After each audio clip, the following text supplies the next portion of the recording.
ਪਿੰਜਰ ਕਿਸ਼ਤ ਤੀਜੀ। ਆਵਾਜ਼ ਮਨਪ੍ਰੀਤ ਸਹੋਤਾ। ਪਿੰਜਰ ਵਿੱਚ ਪਿੰਜਰ। ਸਵੇਰ ਦਾ ਉਹ ਸ਼ਾਹ ਹਨੇਰਾ ਸੀ ਜਿਸ ਹਨੇਰੇ ਵਿੱਚ ਪੂਰੋ ਨੇਮ ਨਾਲ ਪੈਲੀਆਂ ਨੂੰ ਜਾਂਦੀ ਸੀ। ਉਹ ਅਜੇ ਬਾਹਰ ਵਾਲੀ ਡੰਡੀ ਪਈ ਸੀ। ਇੱਕ ਦਰਖਤ ਦੇ ਪੈਰਾਂ ਵਿੱਚ ਇੱਕ ਬੰਦੇ ਦਾ ਬੁੱਤ ਉਹਨੂੰ ਡਿੱਗਾ ਪਿਆ ਦਿਸਿਆ, ਪਰ ਪੂਰੋ ਦਾ ਜੇਰਾ ਏਡਾ ਛੋਟਾ ਨਹੀਂ ਸੀ। ਉਹ ਮਲਕੜੇ ਪੈਰਾਂ ਨਾਲ ਡਿੱਗੇ ਹੋਏ ਬੁੱਤ ਵੱਲ ਵਧੀ। ਉਸ ਲਈ ਪਛਾਣਨਾ ਔਖਾ ਨਹੀਂ ਸੀ। ਝੱਲੀ ਇੱਕ ਪੱਥਰ ਦੀ ਪੱਥਰ ਉਸ ਦਰਖਤ ਹੇਠਾਂ ਪਈ ਹੋਈ ਸੀ ਤੇ ਉਹਦੇ ਪੈਰਾਂ ਕੋਲ ਇੱਕ ਜੰਮੇ ਬਾਲ ਦਾ ਬੁੱਤ ਸੀ ਜਿਹਦਾ ਨਾੜੂ ਅਜੇ ਉਹਦੀ ਔਲ ਨਾਲ ਲੱਗਿਆ ਹੋਇਆ ਸੀ। ਪੂਰੋ ਨੂੰ ਇੱਕ ਲੰਬਾ ਹੌਕਾ ਆਇਆ ਤੇ ਉਸ ਦੀਆਂ ਅੱਖਾਂ ਨੋਟੀਆਂ ਗਈਆਂ, ਜਿਵੇਂ ਉਸਨੂੰ ਅੱਗੋਂ ਸੁਰਤ ਹੀ ਨਾ ਰਹੀ। ਉਹਦੀ ਰੀੜ੍ਹ ਦੀ ਹੱਡੀ ਵਿੱਚ ਇੱਕ ਕਾਂਬਾ ਫਿਰ ਗਿਆ ਤੇ ਉਹ ਪਿਛਲੇ ਪੈਰੀਂ ਨੱਸ ਕੇ ਰਸ਼ੀਦੇ ਨੂੰ ਬੁਲਾ ਲਿਆਈ। ਇੱਕ ਫਟੀ ਚਾਦਰ ਦਾ ਪੱਲਾ ਪੂਰੋ ਨੇ ਝੱਲੀ ਦੇ ਪਿੰਡੇ ਉੱਤੇ ਪਾ ਦਿੱਤਾ। ਫਿਰ ਰਸ਼ੀਦੇ ਨੇ ਝੱਲੀ ਦੀ ਨਾੜ ਟੋਈ। ਨਾੜ ਵੀ ਟੋਹਣ ਦੀ ਲੋੜ ਨਹੀਂ ਸੀ। ਮੌਤ ਦੀ ਮੋਹਰ ਝੱਲੀ ਦੇ ਮੂੰਹ ਉੱਤੇ ਲੱਗੀ ਹੋਈ ਸੀ। ਵਾਲਾਂ ਦੀ ਇੱਕ ਜਲੂਟੀ ਉਹਦੇ ਮੱਥੇ ਉੱਤੇ ਜੰਮ ਗਈ ਸੀ। ਕੁਦਰਤ ਆਪਣੀ ਪੂਰੀ ਧੜਕਣ ਨਾਲ ਝੱਲੀ ਦੇ ਬਾਲ ਵਿੱਚ ਧੜਕਦੀ ਪਈ ਸੀ। ਬਾਲ ਦੇ ਮੂੰਹ ਵਿੱਚ ਉਹਦਾ ਸੱਜਾ ਅੰਗੂਠਾ ਪਿਆ ਹੋਇਆ ਸੀ। ਯਾ ਅੱਲਾਹ! ਰਸ਼ੀਦੇ ਦੇ ਮੂੰਹੋਂ ਨਿਕਲਿਆ ਤੇ ਚਾਕੂ ਨਾਲ ਉਹਨੇ ਬਾਲ ਦਾ ਨਾੜੂ ਕੱਪਿਆ। ਪੂਰੋ ਨੇ ਸਿਰ ਦੇ ਪੱਲੇ ਵਿੱਚ ਬਾਲ ਨੂੰ ਲਪੇਟ ਲਿਆ ਤੇ ਦੋਵੇਂ ਜੀਅ ਘਰ ਨੂੰ ਪਰਤ ਪਏ। ਸਵੇਰ ਦੀ ਧੁੰਦ ਵਾਂਗ ਸਾਰੇ ਪਿੰਡ ਵਿੱਚ ਇਹ ਖਬਰ ਫੈਲ ਗਈ।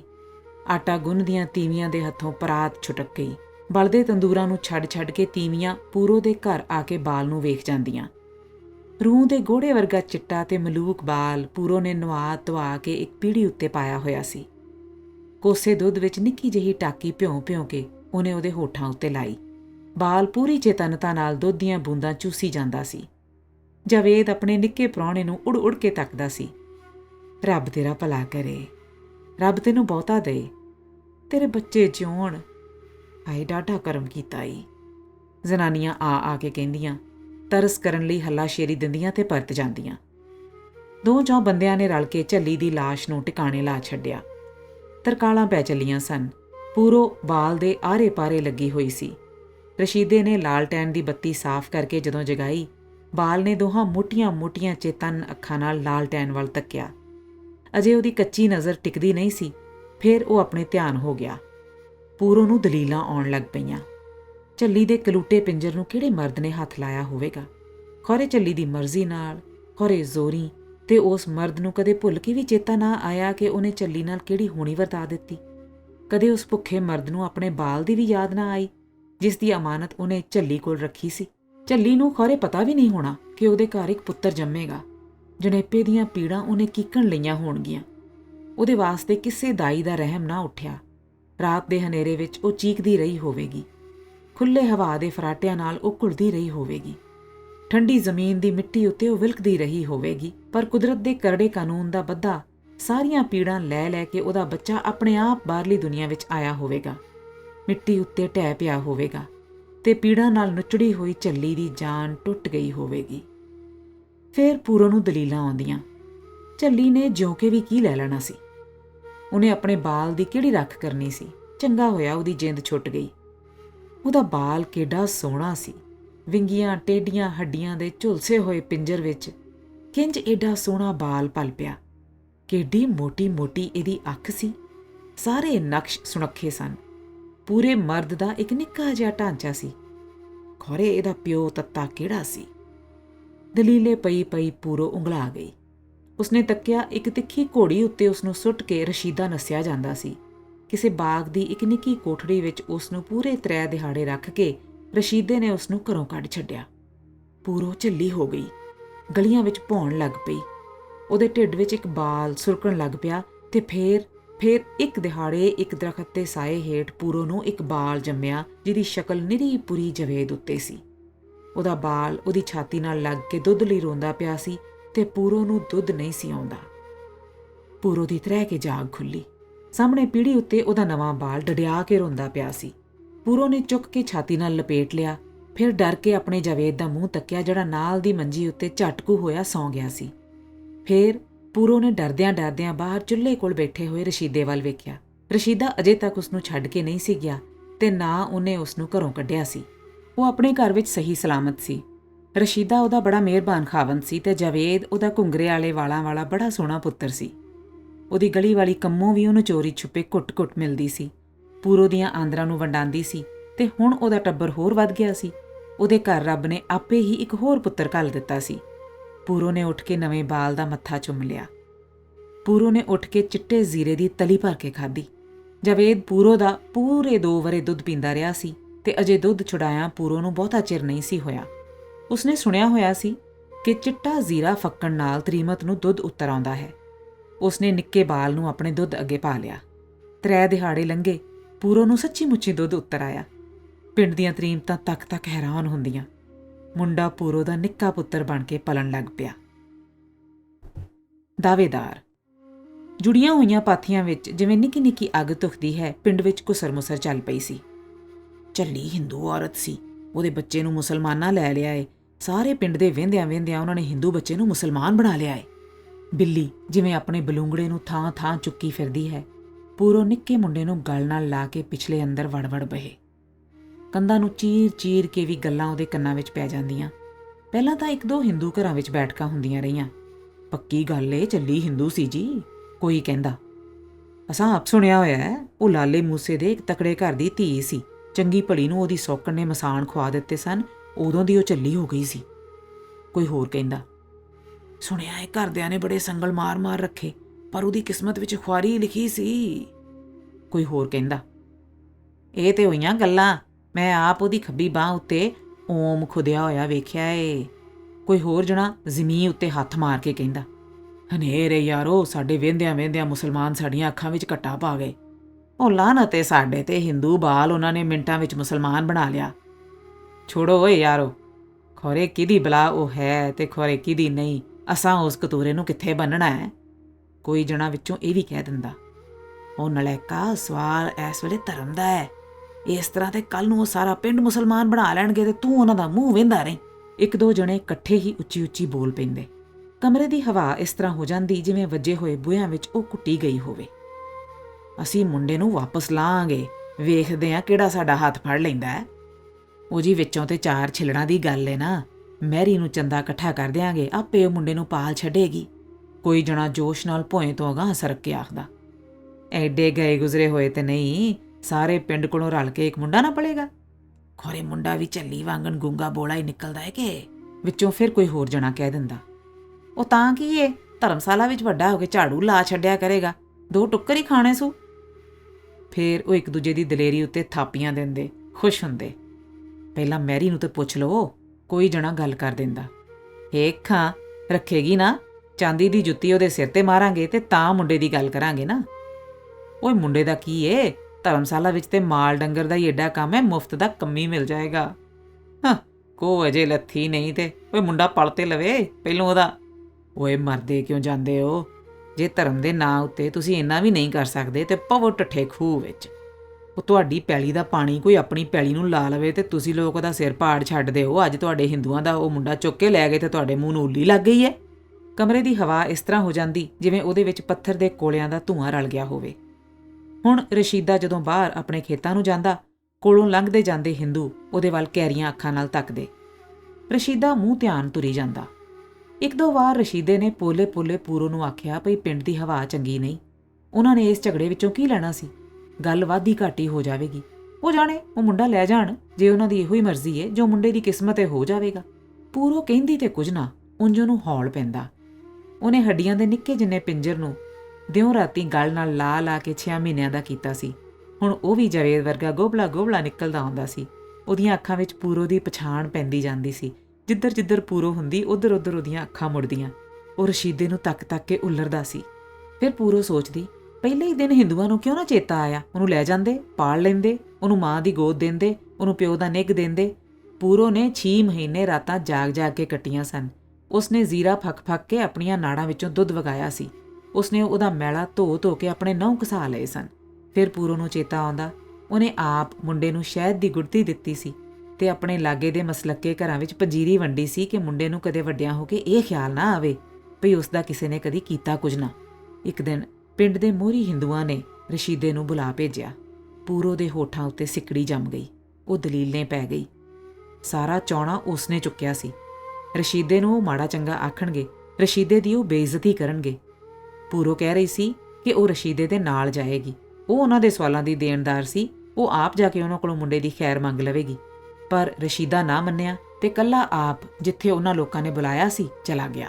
ਪਿੰਡ ਦੇ ਇੱਕ ਹਿੰਦੂ ਮੋਰੀ ਦੇ ਵਿਹੜੇ ਵਿੱਚ 3-4 ਮੰਜੀਆਂ ਡੱਠੀਆਂ ਹੋਈਆਂ ਸਨ, ਜਿਨ੍ਹਾਂ ਉੱਤੇ ਪਿੰਡ ਦੇ ਸਿਰ ਕੱਢਵੇਂ ਹਿੰਦੂ ਜੱਟ ਬੈਠੇ ਹੋਏ ਸਨ। ਉਹਨਾਂ ਦਾ ਖਿਆਲ ਸੀ ਰਸ਼ੀਦਾ 2-4 ਸਾਥੀਆਂ ਨੂੰ ਨਾਲ ਲੈ ਕੇ ਆਵੇਗਾ, ਜਾਂ ਸ਼ਾਇਦ ਨਾ ਹੀ ਆਵੇ। ਫਿਰ ਉਹ ਪੁੱਠੀ ਹੱਥੀਂ ਰਸ਼ੀਦੇ ਦੇ ਪੇਸ਼ ਆਉਣਗੇ। ਪਰ ਰਸ਼ੀਦਾ ਕੱਲ ਮੁਕੱਲਾ ਉੱਥੇ ਲਗਾ ਆਇਆ। ਸਲਾਮ ਦੁਆ ਕਰਦਾ ਉਹਨਾਂ ਦੇ ਸਾਹਮਣੇ ਬਹਿ ਗਿਆ। ਉਹ ਕਿਉਂ ਬਈ, ਕੀ ਸਲਾਹ ਹੈ ਤੇਰੀ? ਮੁੰਡਾ ਵਾਪਸ ਦੇਣਾ ਹੀ ਕਿ ਨਹੀਂ? ਹੁੱਕੇ ਦੀ ਨੜੀ ਮੂੰਹ ਨਾਲੋਂ ਲਾ ਕੇ ਇੱਕ ਨੇ ਆਪਣੀ ਭਾਰੀ ਗੌਰੀ ਆਵਾਜ਼ ਵਿੱਚ ਆਖਿਆ। ਮੇਰੀ ਕੀ ਮਜਾਲ ਏ, ਅੱਲਾ ਦੀ ਦਾਤ ਏ, ਮੈਂ ਕੌਣ ਆ ਦੇਣ ਵਾਲਾ ਤੇ ਲੈਣ ਵਾਲਾ। ਰਸ਼ੀਦੇ ਨੇ ਇੱਕ ਹੱਥ ਮੱਥੇ ਨਾਲ ਛੁਆ ਕੇ ਫਿਰ ਅਸਮਾਨ ਵੱਲ ਤੱਕਿਆ।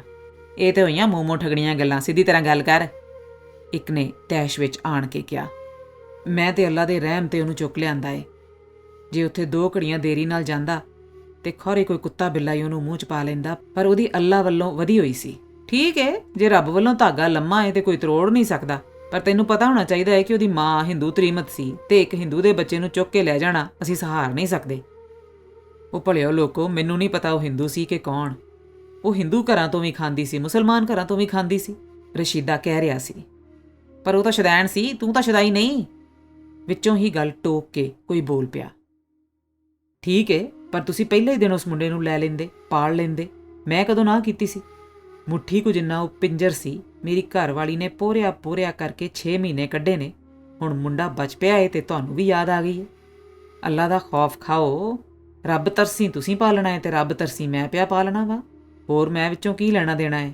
ਰਸ਼ੀਦੇ ਨੇ ਕੁਝ ਇਸ ਤਰ੍ਹਾਂ ਕਿਹਾ ਕਿ 2-3 ਜਣਿਆਂ ਦੇ ਮੂੰਹ ਤੇ ਇਹੋ ਹੀ ਖਿਆਲ ਉਗੜਿਆ ਭਈ ਛੱਡੋ, ਜਾਣ ਦਿਓ, ਵਿੱਚੋਂ ਪਾਲਦਾ ਏ ਤੇ ਪਿਆ ਪਾਲੇ, ਮੁਫਤ ਦੀ ਬਲਾ ਗਲ ਪਾਈ ਰੱਖੇ। ਦੇਖ, ਅਸੀਂ ਗੱਲ ਨੂੰ ਵਧਾਉਣਾ ਨਹੀਂ ਚਾਹੁੰਦੇ। ਨਾ ਉਹ ਸਾਡਾ ਕੁਝ ਲੱਗਦਾ ਏ ਤੇ ਨਾ ਉਹ ਤੇਰਾ ਕੁਝ ਲੱਗਦਾ ਏ।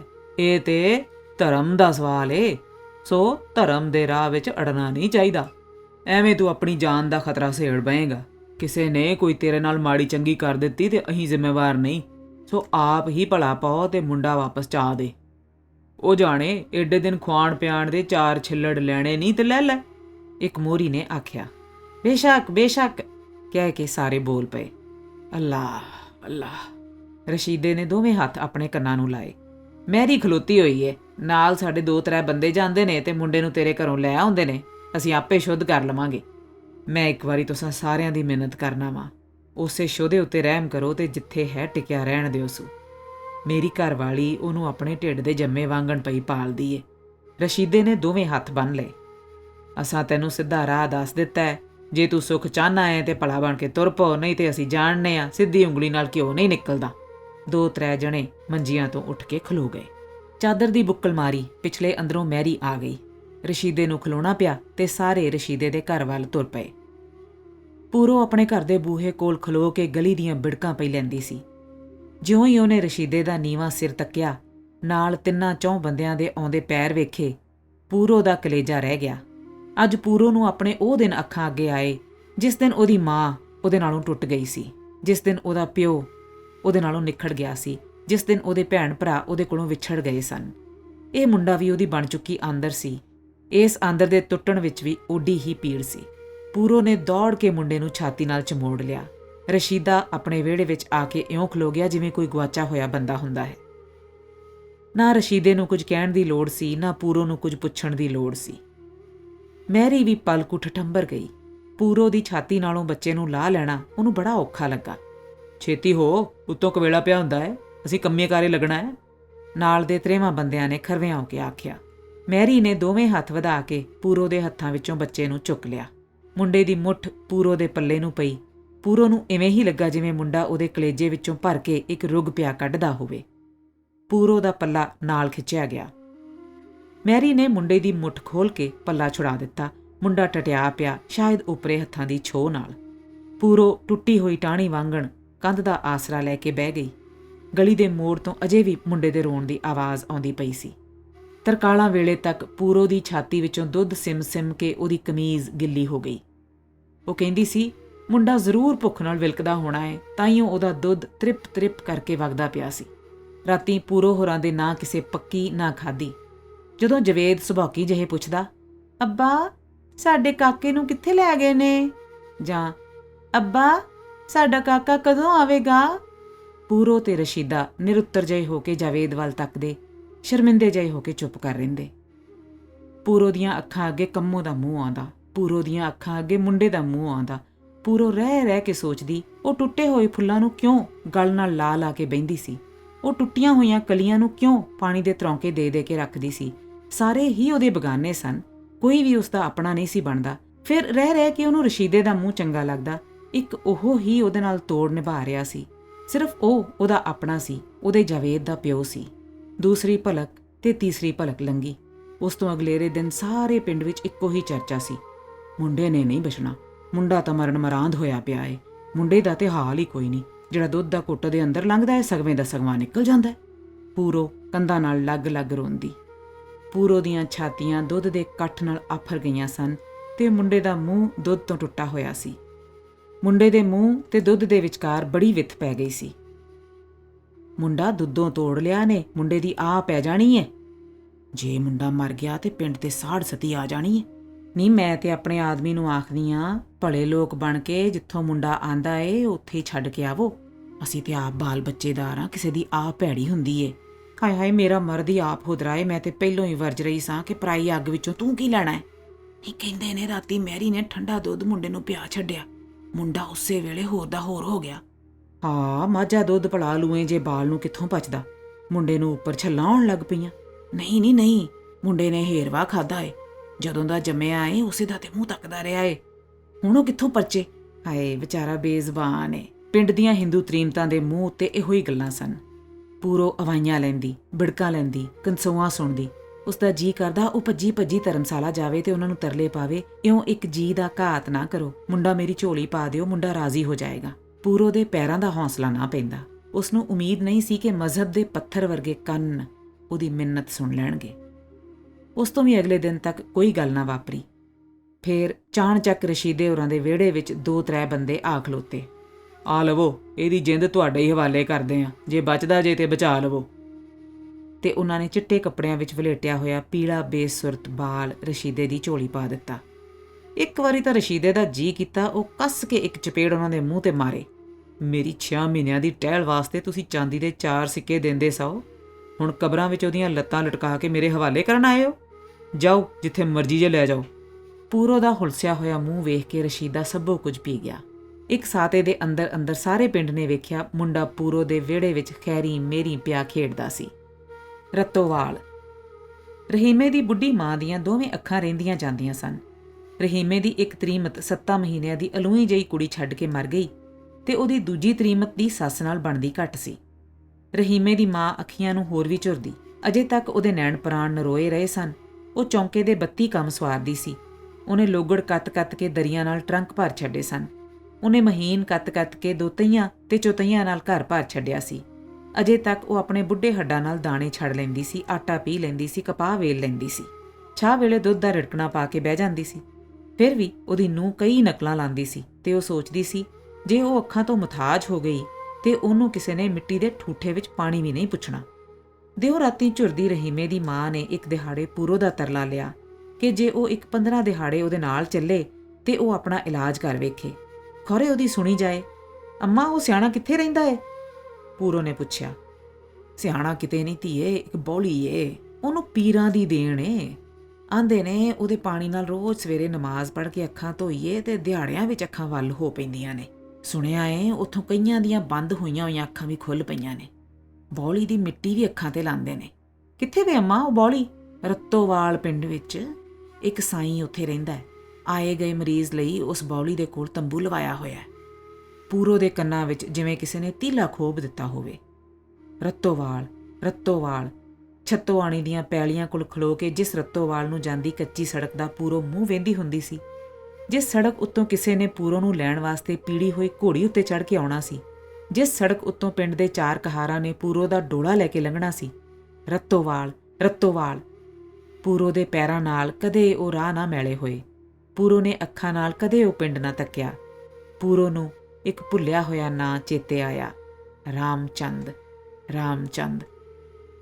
ਪੂਰੋ ਦੇ ਅੰਦਰੋਂ ਇੱਕ ਧੂੰਆਂ ਉੱਠਿਆ ਤੇ ਉਹ ਜਿਵੇਂ ਸਾਰੀ ਦੀ ਸਾਰੀ ਉਲਾਂਭਿਆਂ ਨਾਲ ਭਰ ਗਈ। ਇੱਕ ਵਾਰ ਉਸ ਜਣੇ ਦਾ ਮੂੰਹ ਤੇ ਵੇਖਾਂ ਕਿਹੋ ਜਿਹਾ ਏ, ਇੱਕ ਵਾਰ ਉਹਦਾ ਪਿੰਡ ਤੇ ਵੇਖਾਂ ਕਿਹੋ ਜਿਹਾ ਏ। ਅੱਛਾ ਅੰਮਾ, ਮੈਂ ਤੇਰੇ ਨਾਲ ਚੱਲਾਂਗੀ। ਪੂਰੋ ਦੇ ਮੂੰਹੋਂ ਅਛੋਪਲੇ ਜਿਹੇ ਨਿਕਲ ਗਿਆ। ਫਿਰ ਪੂਰੋ ਸ਼ਰਮਿੰਦੀ ਜਿਹੀ ਹੋ ਕੇ ਉਹਦੇ ਮੂੰਹ ਵੱਲ ਤੱਕਣ ਲੱਗ ਪਈ। ਉਹਨੂੰ ਲੱਗਾ ਜਿਵੇਂ ਰਹੀਮੇ ਦੀ ਮਾਂ ਨੇ ਉਹਦੇ ਅੰਦਰ ਦੀ ਗੱਲ ਬੁੱਝ ਲਈ ਹੋਵੇ।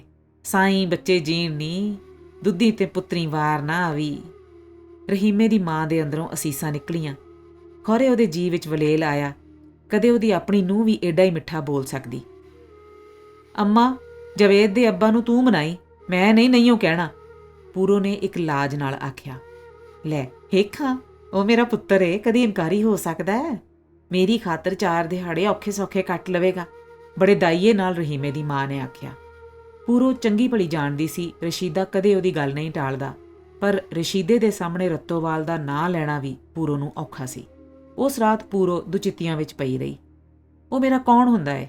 ਮੈਂ ਤੇ ਅੱਖ ਪੱਟ ਕੇ ਵੀ ਨਹੀਂ ਉਹਦੇ ਵੱਲ ਤੱਕਣਾ। ਪਰਾਇਆ ਮਰਦ, ਮੈਨੂੰ ਉਹਦੇ ਪਿੰਡ ਨਾਲ ਕੀ? ਪਿੰਡ ਵਿੱਚ ਰਹਿੰਦਾ ਏ ਤੇ ਪਿਆ ਰਵੇ।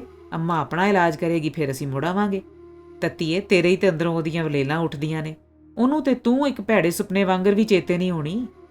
ਪੂਰੋ ਸੋਚਦੀ ਉਸ ਪਿੰਡ ਵਿੱਚ ਜਾ ਕੇ ਰਾਤ ਪੈਂਦਿਆਂ ਹੀ ਉਹਦੇ ਅੰਦਰੋਂ ਜਿਵੇਂ ਕੋਈ ਸੁੱਤੀਆਂ ਹੋਈਆਂ ਕਬਰਾਂ ਨੂੰ ਪੁੱਟੇਗਾ, ਉਹਦੇ ਅੰਦਰੋਂ ਜਿਵੇਂ ਕੋਈ ਮੁਰਦਿਆਂ ਨੂੰ ਜਗਾਏਗਾ। ਇਹਨਾਂ ਖਫਨਾਂ ਨੂੰ ਲਾ ਕੇ ਕੀ ਲੈਣਾ ਸੀ? ਉਹ ਰੱਤੋਵਾਲ ਨੂੰ ਨਾ ਜਾਏ, ਉਹ ਰੱਤੋਵਾਲ ਦੇ ਰਾਹ ਵੀ ਨਾ ਲੰਘੇ। ਪੂਰੋ ਦੀ ਜ਼ੁਬਾਨੋਂ ਨਾ ਨਿਕਲਦੀ, ਨਾ ਹਾਂ ਨਿਕਲਦੀ। ਜਵੇਦ ਪਿਓ ਦਾ ਵਿਸਾਹ ਨਹੀਂ ਸੀ ਖਾਂਦਾ। ਰਸ਼ੀਦੇ ਨੇ ਉਹਨੂੰ ਨਾਲ ਨਾ ਤੋਰਿਆ। ਦੋਹਾਂ ਤਰੀਮਤਾਂ ਨੂੰ ਅਪੜਨ ਵਾਸਤੇ ਰਹੀਮੇ ਹੋਰਾਂ ਦਾ ਇੱਕ ਪੁਰਾਣਾ ਕੰਮੀ ਉਹਨਾਂ ਦੇ ਨਾਲ ਤੁਰਿਆ। ਪੂਰੋ ਛੋਟੇ ਜਾਤਕ ਨੂੰ ਨਾਲ ਲੈ ਗਈ। ਉਹਨਾਂ ਦਾ ਕੰਮੀ ਯੱਕੇ ਦੇ ਅਗਲੇ ਫੱਟੇ ਤੇ ਯੱਕੇ ਵਾਲੇ ਦੇ ਨਾਲ ਬਹਿ ਗਿਆ। ਆਪਣਾ ਸਾਰਾ ਨਿੱਕੜ ਸੁੱਕੜ ਪਿੱਛੇ ਧਰ ਕੇ ਪੂਰੋ ਤੇ ਅੰਮਾ ਆਮੋ ਸਾਹਮਣਿਆਂ ਫੱਟਿਆਂ ਉੱਤੇ ਬਹਿ ਗਈਆਂ। ਯੱਕੇ ਦੇ ਪਹਿਲੇ ਹਿਚਕੋਲਿਆਂ ਨਾਲ ਹੀ ਪੂਰੋ ਦਾ ਜਾਤਕ ਉਸ ਦੀ ਝੋਲੀ ਵਿੱਚ ਸੌਂ ਗਿਆ। ਅੱਗੇ ਬੈਠੇ ਹੋਏ ਕੰਮੀ ਨੇ ਉਸ ਦਾ ਜਾਤਕ ਚੁੱਕ ਲਿਆ। ਯੱਕਾ ਰੱਤੋਵਾਲ ਦੇ ਰਾਹੇ ਪੈ ਗਿਆ। ਘੋੜੇ ਦੀਆਂ ਖੁਰਾਂ ਦੀ ਆਵਾਜ਼ ਜਿਵੇਂ ਪੂਰੋ ਦੇ ਸਿਰ ਦੀਆਂ ਨਾੜਾਂ ਵਿੱਚ ਵੱਜਦੀ ਸੀ। ਉਸਨੇ ਆਪਣਾ ਮੱਥਾ ਯੱਕੇ ਦੀ ਬਾਹੀ ਨਾਲ ਲਾ ਲਿਆ ਤੇ ਉਹ ਉਂਗਲਾ ਗਈ। ਪੀੜੀ ਹੋਈ ਡੋਲੀ ਵਿੱਚ ਪੂਰੋ ਚਾਂਦੀ ਦੇ ਛੱਬੇ ਵਾਲਾ ਇੱਕ ਗੱਦਾ ਸਿਰ ਨਾਲ ਲਾ ਕੇ ਪਈ ਹੋਈ ਸੀ। ਚੂੜੇ ਦੇ ਭਾਰ ਨਾਲ ਉਸ ਦੀਆਂ ਬਾਹਾਂ ਨਹੀਂ ਸਨ ਉੱਠਦੀਆਂ।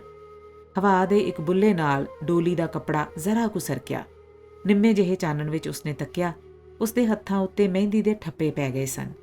ਕਿੱਡੀ ਖਰੀ ਮਹਿੰਦੀ ਸੀ। ਉਸਦੀਆਂ ਸਹੇਲੀਆਂ ਨੇ ਕਿੱਡੀ ਥੱਪ ਦਿੱਤੀ ਸੀ। ਭੈੜੇ ਕਹਾਰ ਟੁਰਦੇ ਵੀ ਕਿਸੇ ਤਰ੍ਹਾਂ ਨੇ। ਡੋਲੀ ਵਿੱਚ ਬੈਠੀ ਦੇ ਪਾਸੇ ਅੰਬ ਗਏ ਸਨ। ਡੋਲੀ ਨੂੰ ਕਿੱਡੇ ਹਚਕੋਲੇ ਪਏ ਆਉਂਦੇ ਨੇ। ਉਸਦੇ ਗੁੰਦੇ ਹੋਏ ਸਿਰ ਤੋਂ ਉਸਦਾ ਪੱਲਾ ਢਿਲਕਿਆ। ਉਸਨੇ ਹੱਥ ਉੱਚਾ ਕਰਕੇ ਪੱਲਾ ਠੀਕ ਕੀਤਾ। ਕਲੀਰਿਆਂ ਦੀ ਛਣ ਨਾਲ ਸਾਰੀ ਡੋਲੀ ਵਿੱਚ ਇੱਕ ਖੜਾਕ ਹੋਇਆ। ਉਸਦੇ ਜੀ ਨੂੰ ਖੋਹ ਪਈ ਪੈਂਦੀ ਸੀ। ਕੱਲ ਦਾ ਉਹਦੇ ਕੋਲੋਂ ਕੁਝ ਖਾਧਾ ਨਹੀਂ ਸੀ ਗਿਆ। ਉਸਦੀ ਮਾਂ ਨੇ ਮੱਠੀਆਂ ਦਾ ਇੱਕ ਡੱਲੂ ਉਹਦੀ ਝੋਲੀ ਵਿੱਚ ਧਰਿਆ ਸੀ। ਉਸਦਾ ਜੀ ਕੀਤਾ ਮੱਠੀ ਦਾ ਇੱਕ ਟੋਟਾ ਲੈ ਕੇ ਮੂੰਹ ਵਿੱਚ ਪਾਵੇ। ਉਹਦਾ ਕਲੇਜਾ ਨਹੀਂ ਸੀ ਖਲੋਂਦਾ। ਪੂਰੋ ਨੂੰ ਮੋਢੇ ਤੋਂ ਫੜ ਕੇ ਅੰਮਾ ਹਿਲਾਉਂਦੀ ਪਈ ਸੀ। ਉੱਤੋਂ ਸਿਖਰ ਦੁਪਹਿਰਾਂ ਹੋ ਗਈਆਂ ਨੇ, ਕੋਈ ਗਰਾਈ ਮੂੰਹ ਵਿੱਚ ਪਾ ਲੈ। ਯੱਕੇ ਵਾਲੇ ਨੇ ਯੱਕਾ ਖਲਵਾਇਆ ਹੋਇਆ ਸੀ। ਰਾਹ ਦੇ ਇੱਕ ਨਿੱਕੇ ਪਿੰਡ ਕੋਲ ਠਹਿਰ ਕੇ ਸਾਰਿਆਂ ਨੇ ਪਾਣੀ ਧਾਣੀ ਪੀਣਾ ਸੀ। ਪੂਰੋ ਤ੍ਰਹਿ ਕੇ ਜਾਗ ਪਈ। ਨਾ ਕੋਈ ਡੋਲੀ ਸੀ, ਨਾ ਕਲੀਰੇ ਸਨ, ਨਾ ਮਹਿੰਦੀ ਸੀ, ਨਾ ਚੂੜਾ ਸੀ, ਤੇ ਉਹ ਸੱਖਮ ਸਖਣੀ ਯੱਕੇ ਦੇ ਪਿਛਲੇ ਫੱਟੇ ਤੇ ਅੰਮਾ ਦੇ ਸਾਹਮਣੇ ਬੈਠੀ ਹੋਈ ਸੀ। ਘਿਓ ਦਾ ਹੱਥ ਲਾ ਕੇ ਪੂਰੋ ਨੇ ਪਰੌਂਠੇ ਬਣਾ ਕੇ ਰਾਹ ਵਾਸਤੇ ਆਪਣੇ ਨਾਲ ਧਰੇ ਹੋਏ ਸਨ। ਅੰਮਾ ਨੇ ਉਹ ਗੱਠ ਖੋਲ੍ਹੀ।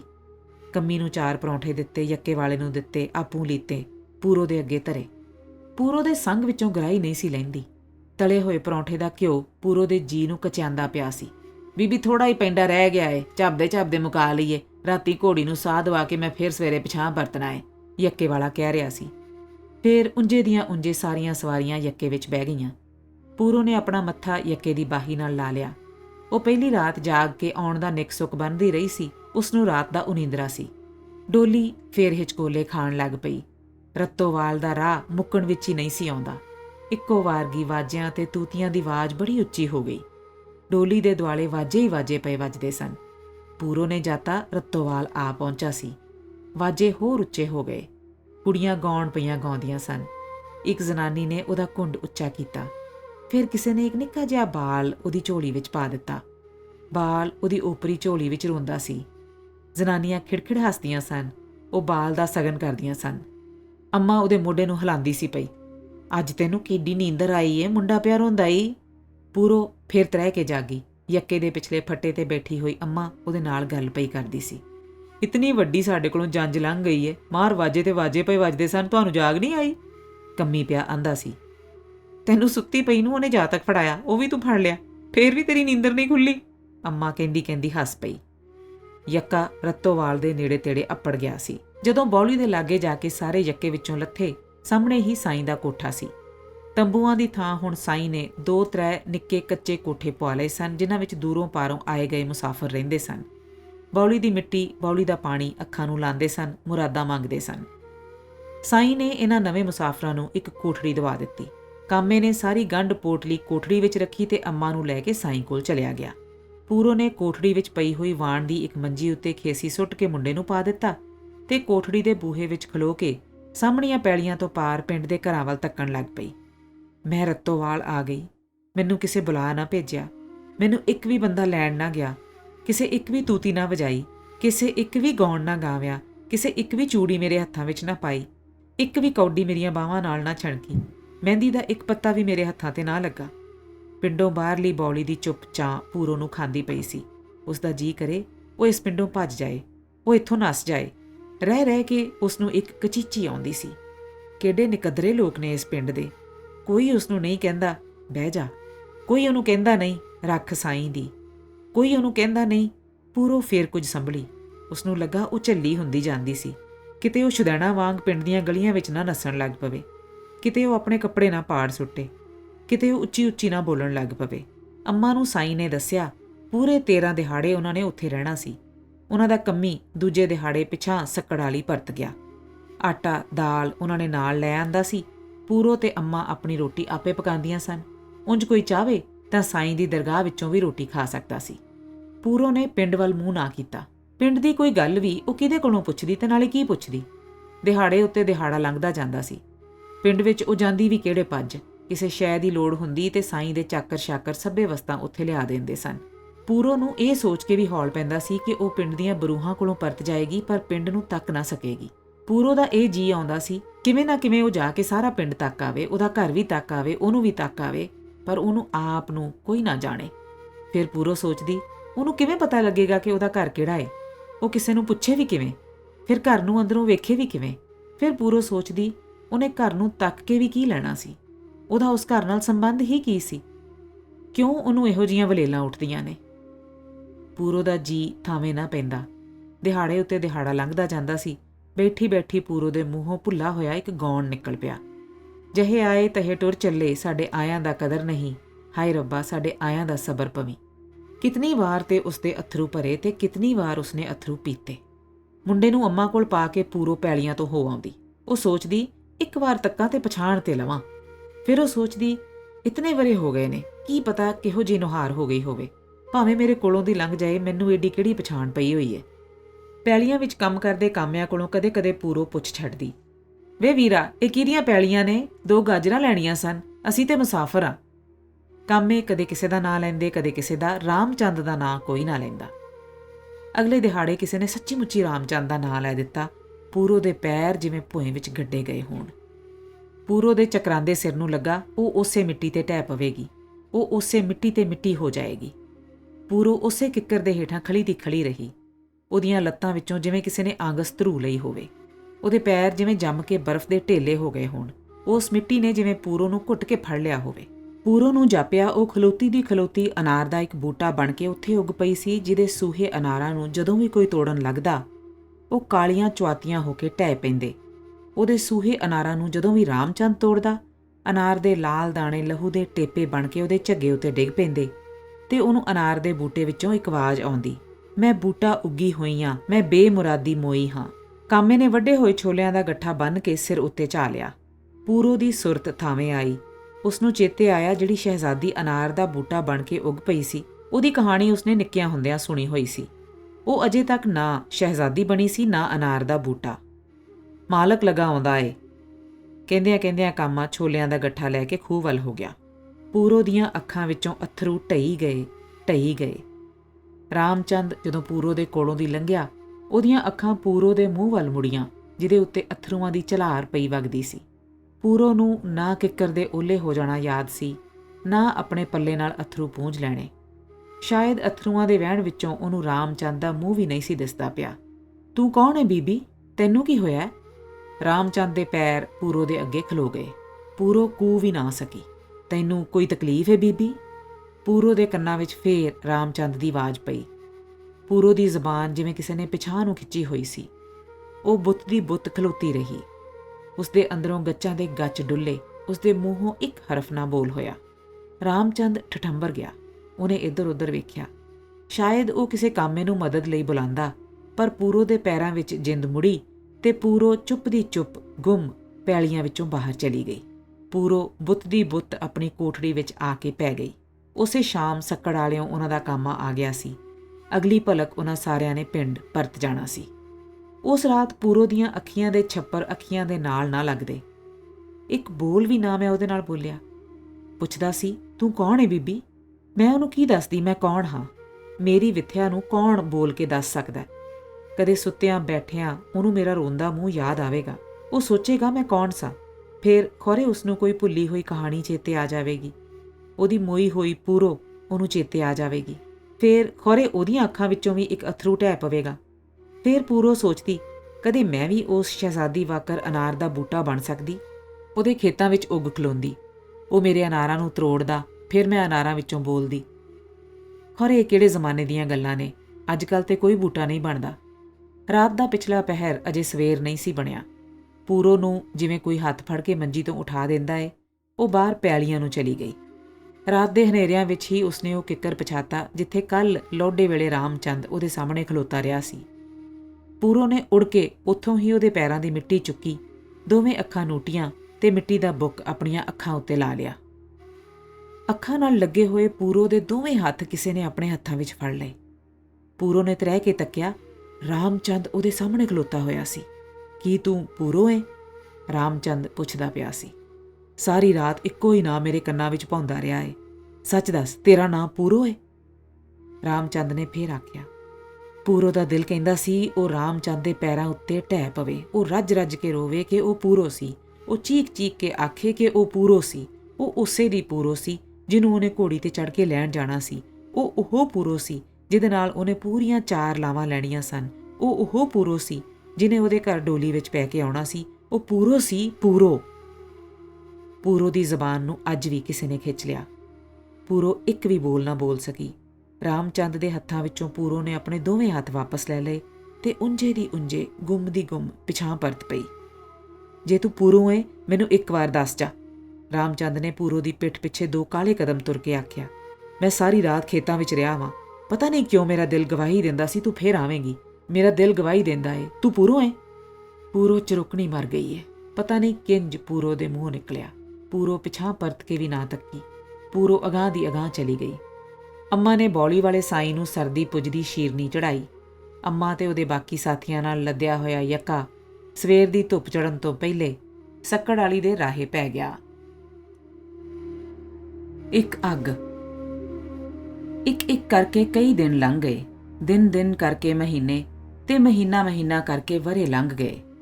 ਦੁੱਧ ਦੀ ਭਰੀ ਹੋਈ ਕਾੜਨੀ ਨੂੰ ਜਦੋਂ ਪੂਰੋ ਪੜੋਲੀ ਵਿੱਚ ਕੜਨਾ ਰੱਖਣ ਲਈ ਸੁੱਕੀਆਂ ਹੋਈਆਂ ਪਾਥੀਆਂ ਜੋੜਦੀ ਤੇ ਸਾਰਾ ਦਿਨ ਧੁਖਣ ਵਾਸਤੇ ਪਾਥੀਆਂ ਵਿੱਚ ਨਿੱਕੀ ਨਿੱਕੀ ਅੱਗ ਸੁਲਗ ਪੈਂਦੀ, ਪੂਰੋ ਨੂੰ ਲੱਗਦਾ ਉਹਦੀ ਛਾਤੀ ਦੀ ਅੰਦਰਲੀ ਤਹਿ ਵਿੱਚ ਕੋਲੇ ਦੀ ਇੱਕ ਚਿਣਗ ਪਈ ਹੋਈ ਸੀ, ਜਿਹਦੇ ਨਾਲ ਕਿੰਨੇ ਦਿਨਾਂ ਤੋਂ ਉਹਦੇ ਅੰਦਰ ਕੁਝ ਧੁਖਦਾ ਰਹਿੰਦਾ ਸੀ। ਕਦੇ ਪੂਰੋ ਸੋਚਦੀ ਸੀ ਕਿ ਅੱਜ ਕੱਲ੍ਹ ਉਸਦਾ ਖਾਧਾ ਪੀਤਾ ਉਹਦੀ ਛਾਤੀ ਉੱਤੇ ਪਿਆ ਰਹਿੰਦਾ ਸੀ। ਉਹਦੇ ਗਲ ਵਿੱਚ ਕੁਝ ਅੜਿਆ ਰਹਿੰਦਾ ਸੀ। ਉਸਨੇ ਦੇਸੀ ਜਵੈਣ ਦੀਆਂ ਤਲੀਆਂ ਵੀ ਬਹੇ ਪਾਣੀ ਨਾਲ 2-3 ਦਿਨ ਫੱਕੀਆਂ। ਕਦੇ ਉਹ ਸੋਚਦੀ ਉਹਦੇ ਅੰਦਰ ਗਰਮੀ ਪੈ ਗਈ ਸੀ। ਉਸਨੇ ਕੱਚੀ ਲੱਸੀ ਦੇ ਕਟੋਰੇ 3-4 ਦਿਹਾੜੇ ਪੀਤੇ। ਕਦੇ ਉਹ ਸੋਚਦੀ ਸੀ ਕਿ ਖੌਰੇ ਉਹਦੀ ਮਾਂ ਰਾਜ਼ੀ ਹੋਵੇ ਸਹੀ। ਪਤਾ ਨਹੀਂ ਉਹਦੇ ਅੰਦਰ ਕਿਉਂ ਅਜਿਹੇ ਵਲੇਟ ਪੈਂਦੇ ਸਨ। ਇਨ੍ਹਾਂ ਹੀ ਦਿਨਾਂ ਵਿੱਚ ਇੱਕ ਦਿਹਾੜੇ ਜਦੋਂ ਰਸ਼ੀਦਾ ਘਰ ਆਇਆ, ਉਸਦਾ ਮੂੰਹ ਇੰਜ ਲੱਥਾ ਹੋਇਆ ਸੀ ਜਿਵੇਂ ਕਿਸੇ ਲੰਬੀ ਬਿਮਾਰੀ ਨਾਲ ਉਹਦੇ ਮੂੰਹ ਦੀਆਂ ਹੜਬਾਂ ਨਿਕਲ ਆਈਆਂ ਹੋਣ। ਰਸ਼ੀਦੇ ਨੇ ਦੱਸਿਆ ਪੁੱਛਿਆ ਕੁਝ ਨਾ, ਉਂਝ ਪੂਰੋ ਨਾਲ ਗੱਲ-ਕਥ ਵੀ ਕਰਦਾ ਰਿਹਾ, ਜਵੇਦ ਨਾਲ ਮਦਰਸੇ ਦੀਆਂ ਗੱਲਾਂ ਵੀ ਕਰਦਾ ਰਿਹਾ, ਨਿੱਕੇ ਨਾਲ ਖੇਡਦਾ ਵੀ ਰਿਹਾ। ਰੋਟੀ ਖਾਂਦੇ ਰਸ਼ੀਦੇ ਦੇ ਮੂੰਹ ਵੱਲ ਤੱਕ ਕੇ ਪੂਰੋ ਨੂੰ ਇੰਜ ਹੀ ਲੱਗੇ ਜਿਵੇਂ ਗਰਾਹੀ ਰਸ਼ੀਦੇ ਦੇ ਸੰਗ ਵਿੱਚੋਂ ਲਹਿੰਦੀ ਨਹੀਂ ਸੀ। ਪਾਣੀ ਦੀਆਂ ਘੁੱਟਾਂ ਭਰ ਕੇ ਰਸ਼ੀਦੇ ਨੇ ਕੁਝ ਗਰਾਹੀਆਂ ਅੰਦਰ ਘੱਤ ਲਈਆਂ। ਰਸ਼ੀਦੇ ਦਾ ਲੱਥਾ ਹੋਇਆ ਮਨ ਪੂਰੋ ਤੋਂ ਗੁੱਝਾ ਨਹੀਂ ਸੀ। ਨਾਲੋਂ ਨਾਲ ਡੱਠੀਆਂ ਹੋਈਆਂ ਮੰਜੀਆਂ ਉੱਤੇ ਪੈ ਕੇ ਪੂਰੋ ਨੇ ਰਸ਼ੀਦੇ ਦੇ ਜੀ ਨੂੰ ਫਰੋਲਿਆ। ਅੱਜ ਮੇਰੇ ਪਿੰਡੋਂ ਇੱਕ ਬੰਦਾ ਆਇਆ ਹੈ, ਸਾਡੇ ਆਪਣੇ ਖੇਤਾਂ ਦਾ ਬੰਦਾ।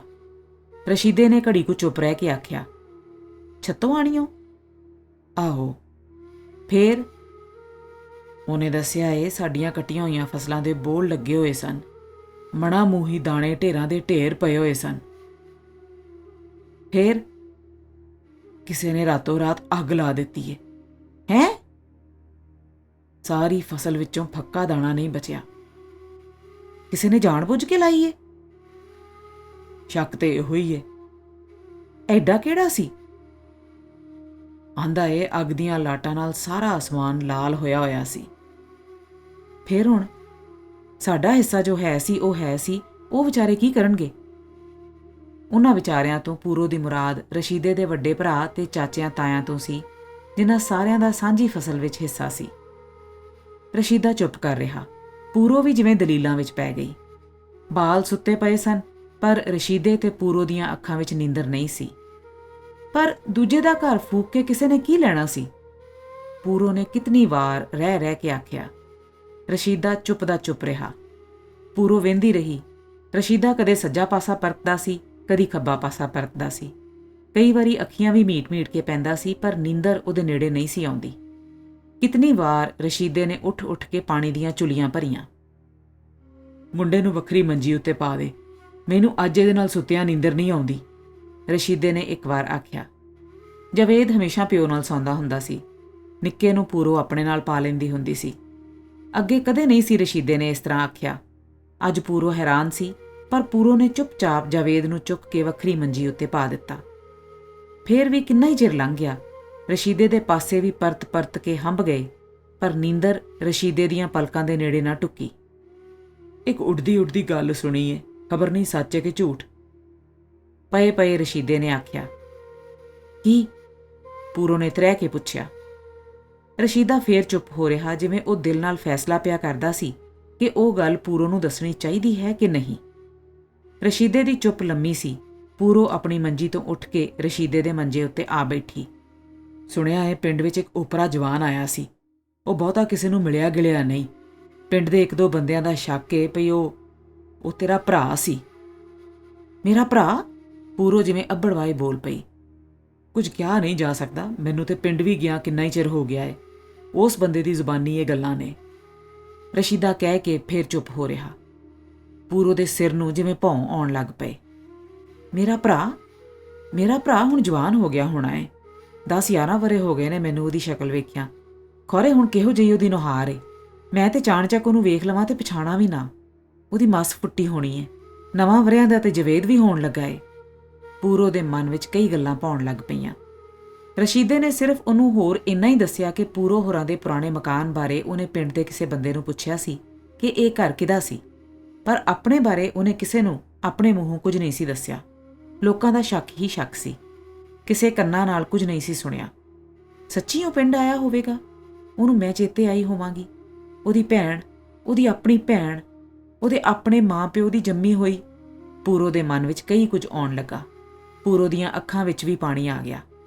ਪੂਰੋ ਨੂੰ ਪਲ ਦੀ ਪਲ ਲੱਗੀ ਅੱਗ ਦਾ ਦੁੱਖ ਭੁੱਲ ਗਿਆ। ਸੜੀਆਂ ਹੋਈਆਂ ਕਣਕਾਂ ਦੀ ਸਵਾਹ ਵਿੱਚੋਂ ਮਾਂ-ਪਿਓ ਜਾਈਆਂ ਆਂਦਰਾਂ ਦਾ ਨਿੱਘ ਆਉਣ ਲੱਗ ਪਿਆ। ਪਿਆਰ ਦੀ ਇੱਕ ਰੋਸ਼ਨ ਚੰਗਿਆੜੀ ਉਸਦੇ ਮਨ ਵਿੱਚ ਚਮਕਣ ਲੱਗ ਪਈ। ਖੌਰੇ ਉਸਨੇ ਅੱਗ ਲਾਈ ਏ। ਖੌਰੇ ਆਪਣੇ ਭਰੇ ਹੋਏ ਅੰਦਰ ਦਾ ਗੁਬਾਰ ਕੱਢਣ ਲਈ ਉਹਨੇ ਇਹ ਬਦਲਾ ਲਿਆ ਏ। ਉਹਦੀਆਂ ਜਵਾਨ ਜਹਾਨ ਹੱਡੀਆਂ ਵਿੱਚ ਨਵਾਂ ਲਹੂ ਚੱਲਦਾ ਹੋਵੇਗਾ। ਉਹਨੂੰ ਭੈਣ ਦਾ ਦੁੱਖ ਚੇਤੇ ਆਉਂਦਾ ਹੋਵੇਗਾ। ਮੈਂ ਇੱਕ ਵਾਰ ਜੇ ਕਿਤੇ ਉਹਦਾ ਮੂੰਹ ਵੇਖ ਲਵਾਂ, ਖੌਰੇ ਮੇਰੇ ਨਸੀਬਾਂ ਵਿੱਚ ਕੀ ਲਿਖਿਆ ਹੋਇਆ ਏ। ਪੂਰੋ ਨੂੰ ਕਈ ਤਰ੍ਹਾਂ ਦੀਆਂ ਸੋਚਾਂ ਸਦਰਾਂ ਆਈਆਂ। ਫੇਰ ਪੂਰੋ ਨੂੰ ਕਈ ਤਰ੍ਹਾਂ ਦੇ ਫਿਕਰ ਪੈ ਗਏ। ਘੜੀ ਕੁ ਪਹਿਲੋਂ ਪੂਰੋ ਦਾ ਸੰਬੰਧ ਉਹਨਾਂ ਨਾਲ ਸੀ ਜਿਨ੍ਹਾਂ ਦਾ ਮਣਾ ਮੂੰਹੀ ਅੰਨ ਸੜ ਕੇ ਸਵਾਹ ਹੋ ਗਿਆ ਸੀ। ਐਸ ਘੜੀ ਪੂਰੋ ਦੀ ਅਪਣਤ ਉਹਦੇ ਨਾਲ ਹੋ ਗਈ ਸੀ ਜਿਸ ਨੇ ਸ਼ਾਇਦ ਉਸ ਅੰਨ ਨੂੰ ਸਾੜ ਕੇ ਸਵਾਹ ਕਰ ਦਿੱਤਾ ਸੀ। ਅੱਗ ਲਾਉਣ ਵਾਲਾ ਕਿਤੇ ਉਹ ਹੀ ਨਾ ਹੋਵੇ।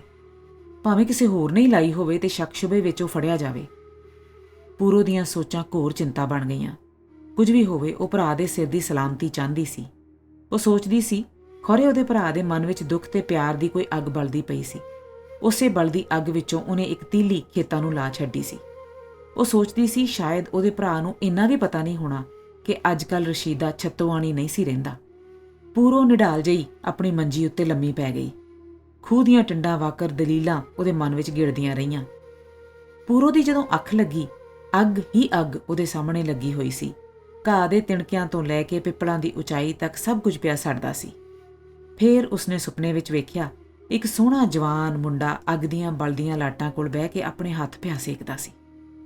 ਉਹ ਤ੍ਰਭਕ ਕੇ ਜਾਗ ਪਈ। ਉਹਦਾ ਬੰਦ ਪਿਆ ਦੁਖਦਾ ਸੀ। ਉਸਨੂੰ ਜਾਪਿਆ ਕਿੰਨੇ ਹੀ ਚਿਰਾਂ ਤੋਂ ਉਸਦੀ ਛਾਤੀ ਵਿੱਚ ਜਿਹੜੀ ਧੁਖੀ ਲੱਗੀ ਹੋਈ ਸੀ, ਜਿਹਦੇ ਵਾਸਤੇ ਕਦੇ ਉਹ ਜਵੈਣ ਫੱਕਦੀ ਰਹੀ ਸੀ ਤੇ ਕਦੇ ਉਹ ਕੱਚੀ ਲੱਸੀ ਪੀਂਦੀ ਰਹੀ ਸੀ, ਅੱਜ ਉਹਦੇ ਵਿੱਚੋਂ ਲਾਂਬੇ ਨਿਕਲ ਕੇ ਉਹਦੇ ਪਿੰਡੇ ਨੂੰ ਪਏ ਲੱਗਦੇ ਸਨ। ਪਰ ਪੂਰੋ ਨੂੰ ਸਮਝ ਨਹੀਂ ਸੀ ਲੱਗਦੀ ਕਿ ਇਸ ਗੱਲ ਵਿੱਚੋਂ ਉਹਦੇ ਪਿੰਡੇ ਨੂੰ ਸੇਕ ਪਿਆ ਲੱਗਦਾ ਸੀ ਕਿ ਭਰਾ ਦੇ ਪਿਆਰ ਦਾ ਨਿੱਘ ਪਿਆ ਆਉਂਦਾ ਸੀ। 1947 ਜਿਵੇਂ ਇੱਕ ਖੱਖੜੀ ਫਾੜੀਆਂ ਹੋ ਜਾਂਦੀ ਹੈ, ਸ਼ਹਿਰਾਂ ਵਿੱਚ ਪਿੰਡਾਂ ਵਿੱਚ ਲੋਕਾਂ ਨਾਲੋਂ ਲੋਕ ਪਾਟਦੇ ਜਾਂਦੇ ਸਨ।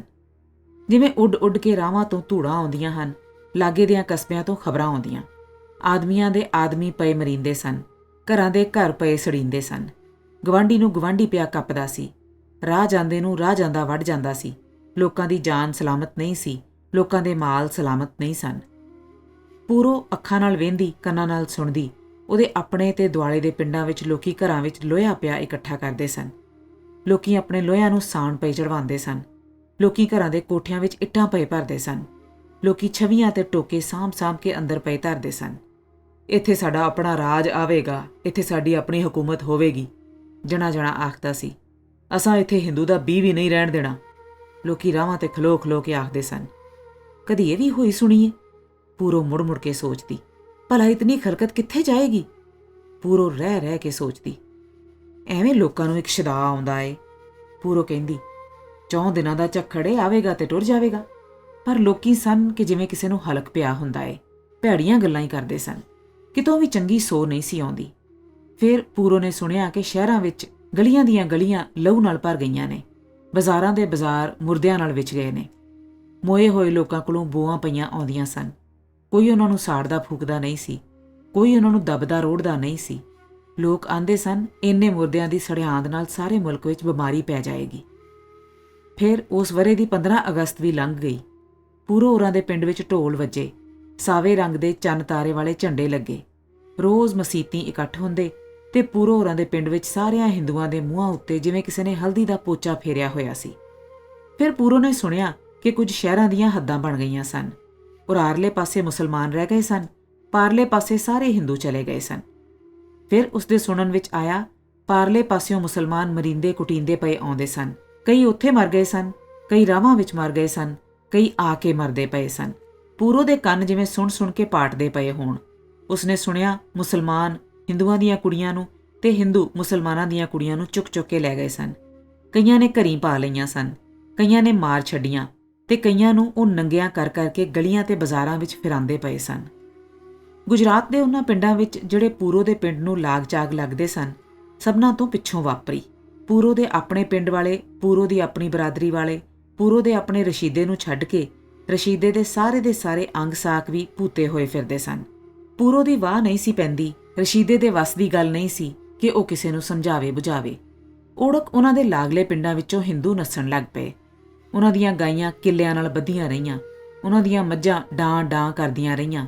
ਉਹਨਾਂ ਦੇ ਘਰ ਭਰੇ ਭਕੁੰਨੇ ਪਿੱਛੇ ਰਹਿ ਗਏ, ਉਹਨਾਂ ਦੀਆਂ ਪੈਲੀਆਂ ਸਾਈਆਂ ਦੇ ਮੂੰਹ ਤੱਕਦੀਆਂ ਰਹੀਆਂ।